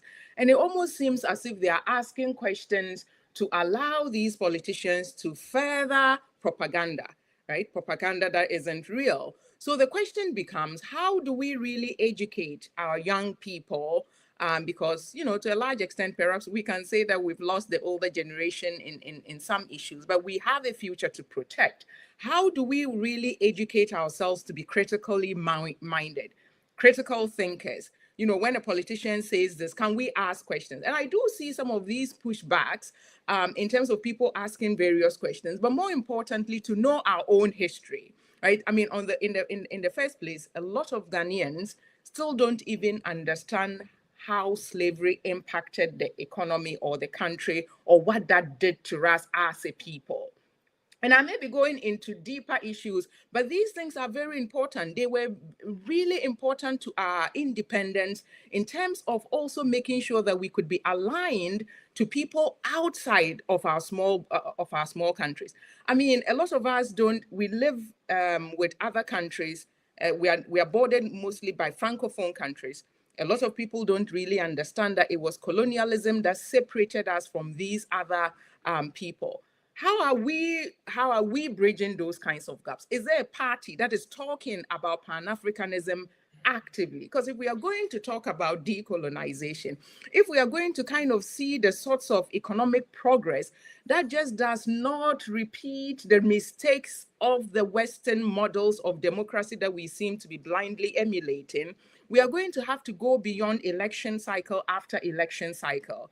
And I think each of us, if you're talking about what my last point is, the elections will happen in December 7. We will have a winner and we'll go forward. But if we are thinking about long-term structural changes, then we are talking about a certain education. And that doesn't mean that people have to go to school to get that kind of education, by the way. We are talking about mass public education. And I have seen a decline of that, by the way, in my own lifetime, about things that are happening in our own country, that are happening in the world around us, and in our history as a people. So, Mark, when you talk about, misinformation and disinformation, that is still a battle that other stabilized, if we may use that word, democracies are fighting. We are fighting that in Canada. In the US, it's a huge issue. In fact, you have whole media outlets. You have communications departments that are committed to using little technical aspects of things to misinform people for particular purposes, and especially when it comes to elections. We saw it, for those of you who are following about, misinformation about Haitians eating people's neighbors' cats and dogs and the rest of it. And yet those kinds of things tend to have very wide resonances with people. We are seeing it in terms of how LGBTQ rights are being talked about in our country, how people are being demonized. And sometimes that also serves as a distraction from the main issues at stake. Therefore, we are more focused on these issues that, without asking the critical questions around what is actually now happening, where we should be focusing our attention on. So thank you so much for having me on this panel. It's unfortunate I have to run, but I'm going to another exciting event that is the retirement party of a colleague, so I couldn't say no, but I'll be listening on my way to this other event. And again, I wish us all very peaceful elections, no matter what happens. Of course, we always end on the note that it really doesn't matter, that violence is not how we are going to resolve our issues. We really have to move beyond that and think about ways in which we secure and safeguard Ghana. And as a perpetual optimist, I am very optimistic about the fact that Ghana will emerge from these woes. But of course, it's going to take a lot of work. Thank you so much. Well, thanks a lot, Sylvia. We hope you come back again sometime. Definitely. Yes. Thank you. All right. So, Ivy, I think Sylvia delegated you as the expert on this matter. So let's hear you on the issue of disinformation, misinformation, politicians exploiting the current diffused nature of media to do their own bidding without caring about its impact on the country. And I think that in our political climates, disinformation and misinformation is like a tactic or a tool, to get people. So for example, this morning I was looking through my social media, and then I saw that people were trying to debunk that Kumasi to Dubai direct flights thing that is all over, and people are saying that, oh, it's not true, there's a stopover. And so for the least sophisticated voter, or the one who doesn't have as much information, who hasn't traveled as much, once they hear that there's a direct flight from Kumasi to Dubai, they don't even know what direct flight is. And the politician is deliberate about confusing the masses based on this. Just not giving the full truth, but giving half truths to sway some voters to think that, oh, we are doing this in this way. So it's all over. And then who the media gives voice to. So who is the expert on this issue that we are discussing? We find media houses bring politicians to pit each other against each other. So it's an Olympic on who can tell the most lies, or who can say the most damnedest things to sway the voter. The media is not doing the job of asking the critical and the right questions. And we see it glaringly in how we discuss, for example, queer issues in the media, LGBTQ issues in the media. So there's no expert to speak on the issue. It's always the people who have like high religious or whatever stakes to talk about these issues and just sway the minds of people without actually digging into who has expertise on this matter and who can speak to this matter very well. So for me, I think that when it comes to politics, it's a tactic. They use it in a way that they know that it will sell. And it's not just in our democracy, all over the world, people do that. And unfortunately, what we can do is to educate people, the mass education that there's a government institution supposed to be doing that, they're not doing their job, but the citizens can do it online. For example, like how citizens are debunking this Dubai to whatever thing. They come and put a road there and they say that it's like this, like that. And then people actually go there and take this and come and put it online for us to see that this is deliberate misinformation. And then also not sharing it. Some people will just, share it to make a point. And most people will be looking at what you have shared rather than the point you have made. So doing it in a way that you are debunking the issue, but not continuing the misinformation that somebody has already shared. So it's rife in our media. And unfortunately, it has become commonplace.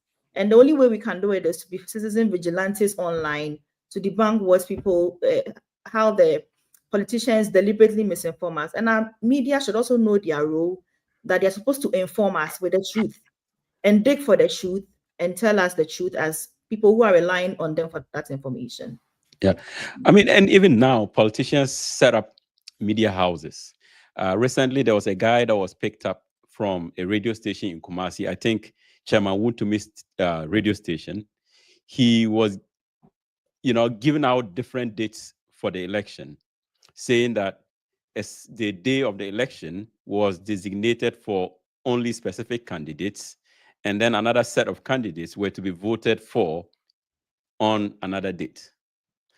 Oreku, how do we address some of these challenges associated with the diffusion of media and its, easy accessibility, so to speak?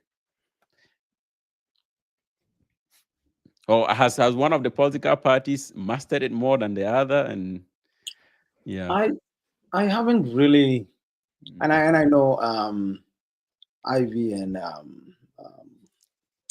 Sylvia have maybe given a deeper thought to some of these issues, so they've delivered some of these issues. So I would defer to that. My issue is that I know misinformation is going on everywhere, especially in election time, and it's something that I don't think you can really avoid in competitive, open media landscape like ours. I remember when I came to Canada first, I think one of the elections, I think it was 2010 or 2012 that the Conservatives won at the federal election.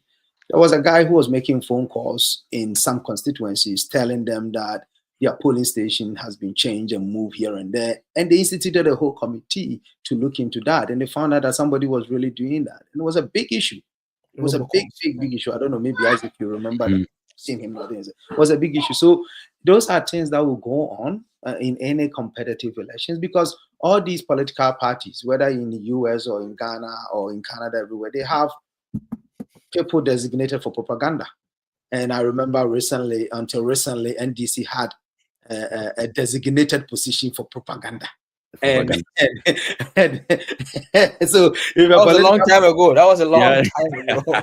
Oh, until recently, for people this was like propaganda secretary. A long time ago. People hesitated, then if the position became I think it was Jose Aye who was either way, but anyway, recently when I was in Lagos, I was there. Maybe I'm old now, but what I'm saying is that it should tell you that political parties do propaganda. They have a way of misinforming. We have to try and see if we can think through that. But the thing is, misinformation affects all of us, though, in one way or the other. So I don't want to think that it affects only those who, in quote, cannot think critical. We all get information from a particular source, because a lot of the things that happen, we are normally not there. And it affects here and there, but at times some people are able to revise their position once they realize that the information is not, or the initial information wasn't accurate. And the misinformation is also going out from both angles. So it can be CNN at times, they will give fake information, or it can be Fox News at times giving fake information, regardless of the standard that we hold some of these things. And also academia, university professors have used their disciplinary lens to also misinform, and they do that a lot, both even in scientific literature. I did my PhD in tobacco, and there are a lot of scientific literature that deliberately misinformed on the causes of tobacco and cancer. So, and we also have that in Ghana, political pundits, political professors going around giving misinformation under the guise of professorial authority. And we also have professors also going around under the guise of ideology and disciplinary progressive thought to also push certain things on under the throat of electorates. So the issue of sexuality, in as much as it's important, we should be careful how we want to set an agenda for an otherwise group of people who have their own agency. And also in a country that is struggling with basic needs. So we should be very mindful. Is this something that our people really are concerned about? Is it something that the voters are really concerned about? And also, if it's not something they are concerned about, why is politicians also taking advantage of that hateful environment to also do something that is bad, like what some George and the rest doing? I think it's bad. I think it's bad in the sense that it wasn't something that people were really thinking about, for them to just bring it on the scene and make punitive laws against it. In my mind, they should have just left it the way it was and let's move on, without necessarily bringing it to the scene when nobody was even thinking about, and try to push the whole country into discussing that. But as academics or as people that we think we have the critical mind, we also have to be mindful that we also have a huge biases based on the things we read, based on how we were taught, based on the disciplinary requirement, based on our universities. Because the fact of the matter is that now in most universities, you cannot also express some views. You'll be kicked out. We should talk about that. Academic immunity is also fading away from some of these left-leaning universities. So in that sense, I think misinformation is happening everywhere. I haven't given it a deep thought. I think George Orwell, when he wrote his books, he initially 1984. Animal Farm. Animal Farm or 1984. 1984. Okay, He thought that the how do you call it, the restriction of information was an issue, and that he was trying to work so hard that people really should allow information to flow. But later, did he realize that now we're going to have a lot of information, and we're going to have a lot of information that are not true. So the information is there, but a lot of information that are not true. So that's what we're confronted with. But for me, it's happening everywhere. It's not only in media. Happening in academia, it's happening everywhere. Okay. Yeah. All right. Let me go to Icon, the issue of foreign policy, for instance. In fact, I think Sylvia touched on it in so many different ways, not directly, but it seemed not to be an issue in our elections or even in our politics, so to speak. Right? I've never heard any political candidate talk about foreign policy and how you wish to sort of interact or engage the outside world. That, in fact, influences outcomes in our country in a very significant way. Yeah. I mean, so foreign policy has always played very minimal role in terms of how it influences people's vote, but even more so how the major political parties put on the as a campaign issue, right? Like, I mean, it became a big issue only when Professor Tamils talked about Dufiasem, right? But generally, see, I have said elsewhere that the Ghanaian government or the Ghanaian politician invest more time in understanding how their opponent operate and work than how their international partners operate and work. Right? There is not much investment in that. But this is very ironic because a lot of the campaign promises are fulfilled from funds and resources from outside of Ghana, right? Beyond the taxpayers' money and all of that. So it's always very unique. Like I find it very interesting when there is very, very less focus on foreign policy issues, but also even like on Pan-African issues, right? That now, this is not to say that the political parties do not have something to say on that. It's just that it's not a priority as an election issue, right? But are the fundamentals that guides Ghana's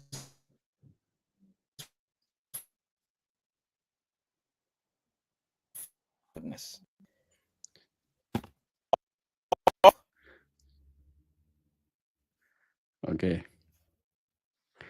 Ike's internet is Oh, am I? yes, we're having challenges with I'm so your sorry. your Can you hear connection. me? Yes. Okay, yes, we can hear now. Try again. I don't know what's going on. I'm so sorry. Okay. Can you hear Yeah. me? Yeah, now yes, I can hear you. Oh, yeah. I was just saying that it's not a campaign issue. And maybe it shouldn't be, because I mean there's a saying, partly this was way back in the Congo crisis in the 1960s, when someone said that small nations play small role in international politics, right? So maybe we should focus on local issues. But because I may not have another time, I want to briefly touch on one thing.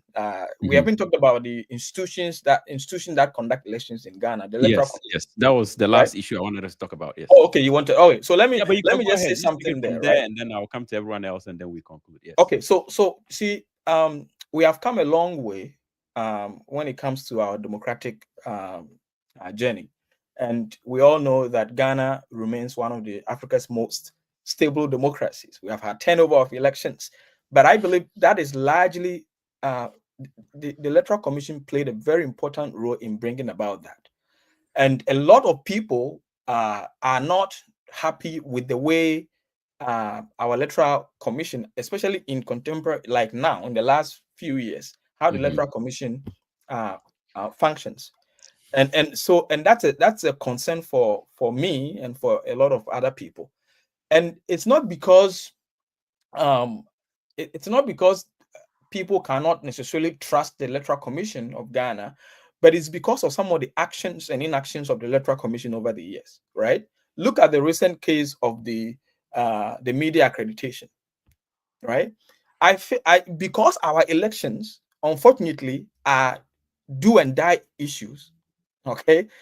Even if the Electoral Commission cannot rig elections, you have to make sure, the commission has to make sure that it present the face as being neutral, independent, and gaining the trust of the people.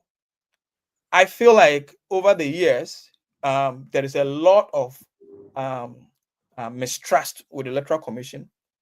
And so going into these elections, I'm hoping that I think they've been resourced enough to be able to do their work. I believe that they have the capacity to do their work. I just feel like they need to be able to demonstrate that there is that people can still trust them. And I think it's not easy to run election, to be an election institution in Ghana, because everybody in Ghana has an opinion on how the Electoral Commission should go, right? But there are some clear issues that you do not want it to appear to the public that you are on one side or the other. And that's something that I'm very I can get very worried about as a Democrat in that sense. I'm not, maybe others can weigh in on this. The last point I want to make, though, is that there are several issues going back to our first, topic that we talked about how Ghana's democracy is doing. This is my consolation. This is my confidence in the Ghanaian system. Despite all our threat and despite all the challenges that threatens our democracy, there are examples of determined resistance to oppressive rule in Ghana. Yeah. Right? Across the country, we have courageous people from all walks of life. We have activists, we have journalists, we have opposition leaders, we have ordinary citizens, we even have some government officials that are always going to push back against undemocratic actions and expand the boundaries of the democracy that and the freedom that we enjoy. And that's one of the things that I respect about our country. That's something that I want us to be able to hold on to, that there is always going to be people in the country and outside of the country that would demand accountability. It does not necessarily mean that they would all be successful, but that spirit, that culture of demanding accountability, I think it's something very, I don't think it's unique, but Ghana does very well there.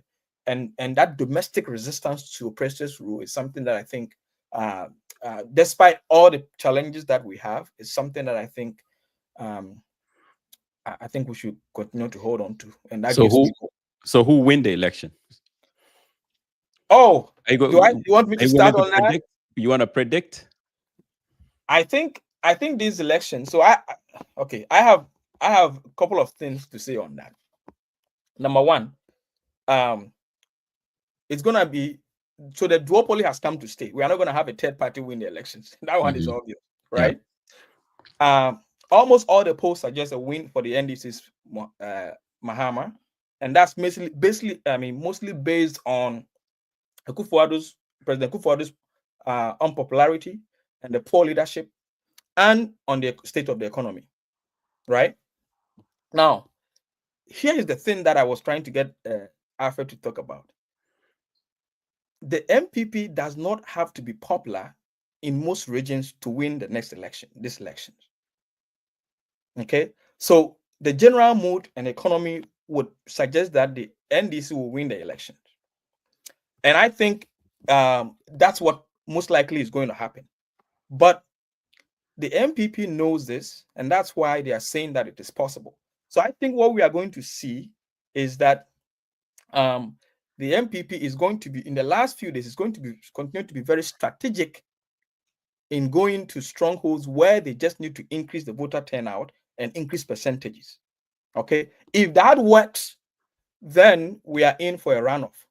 If that doesn't work and the NDC is able to really get back to not being complacent, then we are going to see a one-off win for Mahama's NDC. Okay. When it comes to the parliamentary, I think it's going to be very interesting thing to watch. Okay. All right. So Alfred, who has a better strategy going into this election, and also what will be your prediction? I wanted to touch briefly on the media stuff, right? Okay. Misinformation stuff, maybe 1 minute. Yeah. So there was a time that I would always criticize the media, right? As like, oh, they are not doing this. Why are they letting this misinformation go? But then as I started to understand like how much even people get paid in the media in Ghana, right? When I think about that, and the fact that a lot of these people that are in the media have to do multiple jobs, right? To basically survive or to basically earn like a living wage of some sort.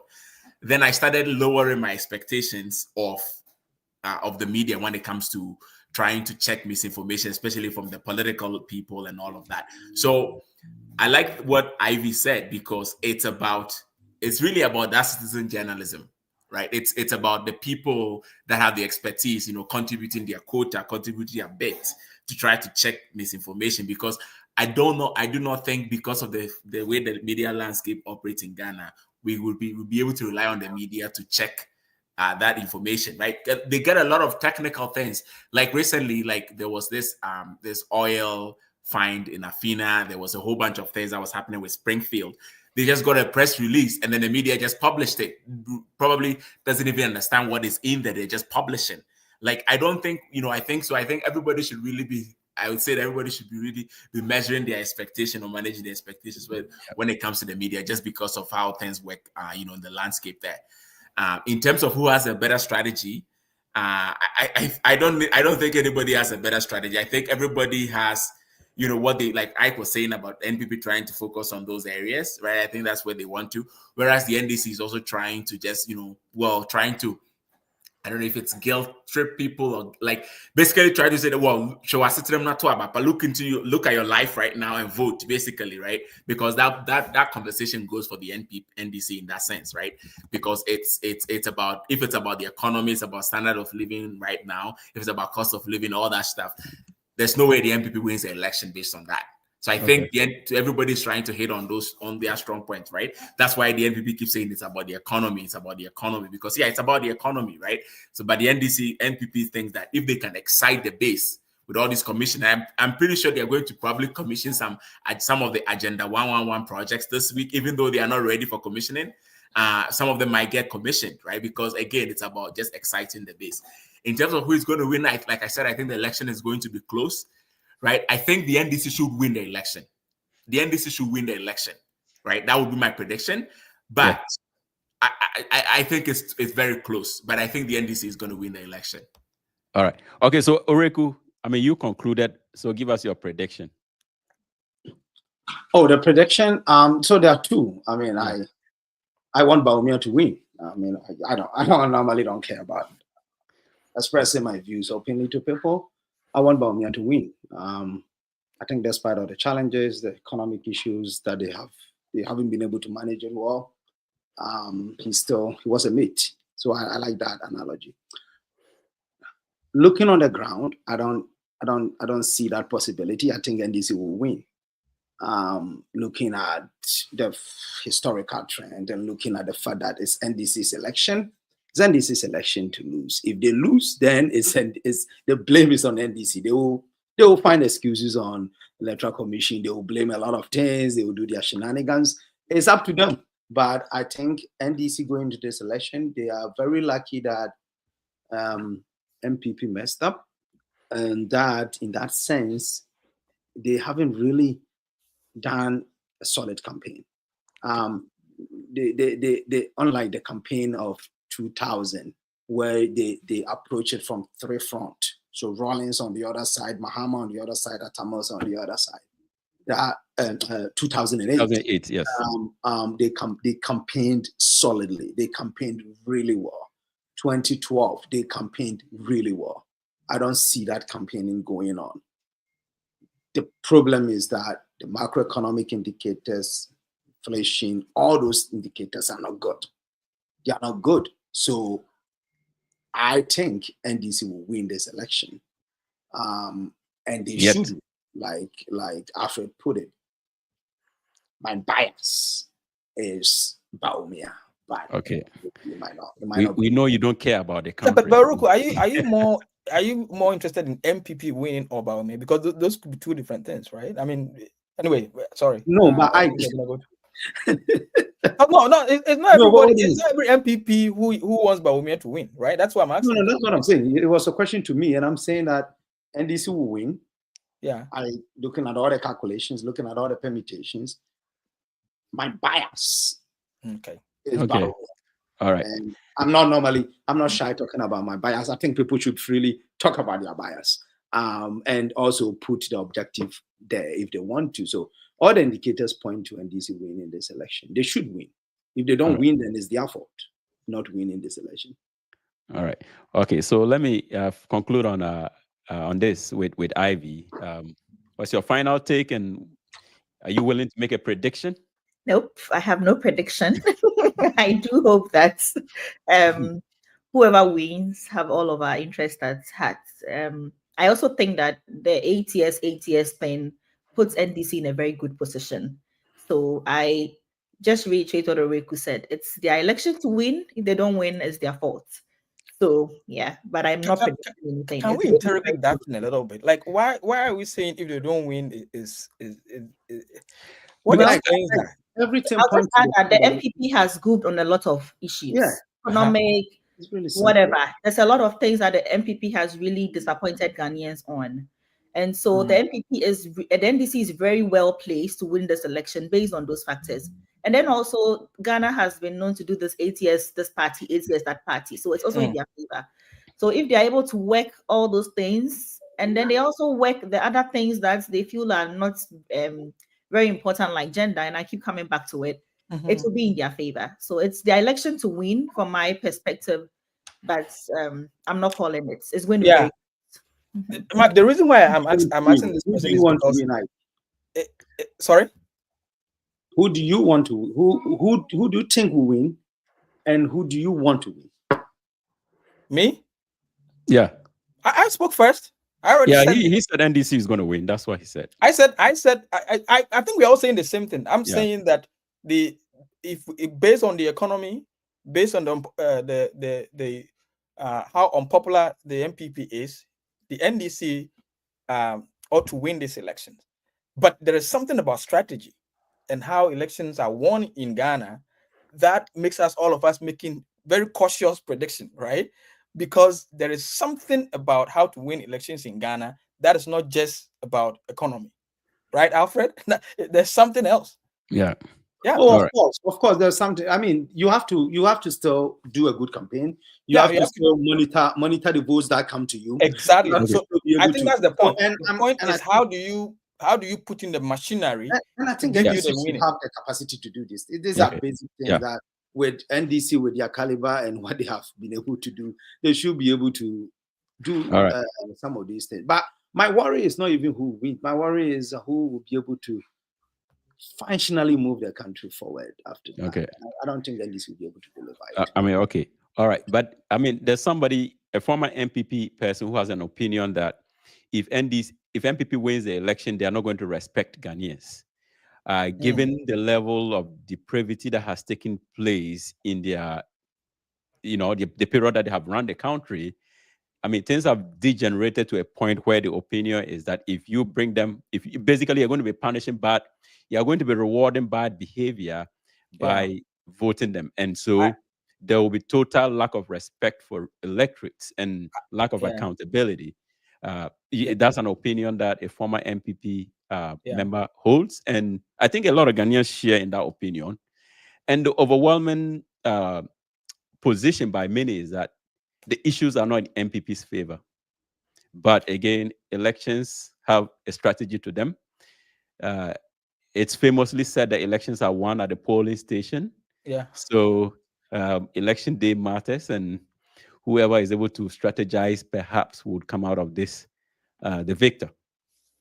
But thank you guys for joining us today. I'd like to appreciate our viewers across the entire world who have joined us this afternoon. We come your way every Saturday afternoon with insightful issues around largely political issues in Ghana. And I was very fortunate to have this very informed panelist to join me today. I hope you have become friends of the show. And whenever I call on you, you would join us to, spread your knowledge across the length and breadth of this world. So thank you, guys. And we'll have individual conversations in due course. All right. Thank you for having us. Bye. Yeah. Bye. Bye.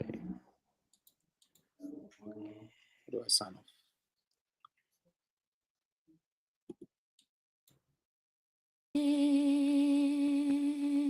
You let a yum yum yum yum yum yum yum yum yum yum. Nayela pere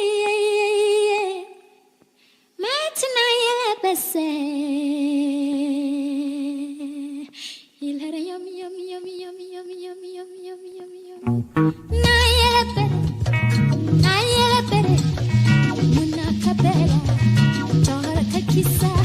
Bayari hela pere balungna baire tupa ani a imping tuna asanta tapage bayu tugitele masankele yura babantu yara bayari hela pere bongna baire tupa ani asikulje ilare yum yum yum yum yum yum yum yum yum yum. Nayela pere mat nayela pese. Ilare yum yum yum yum yum yum yum yum yum yum. Nayela pere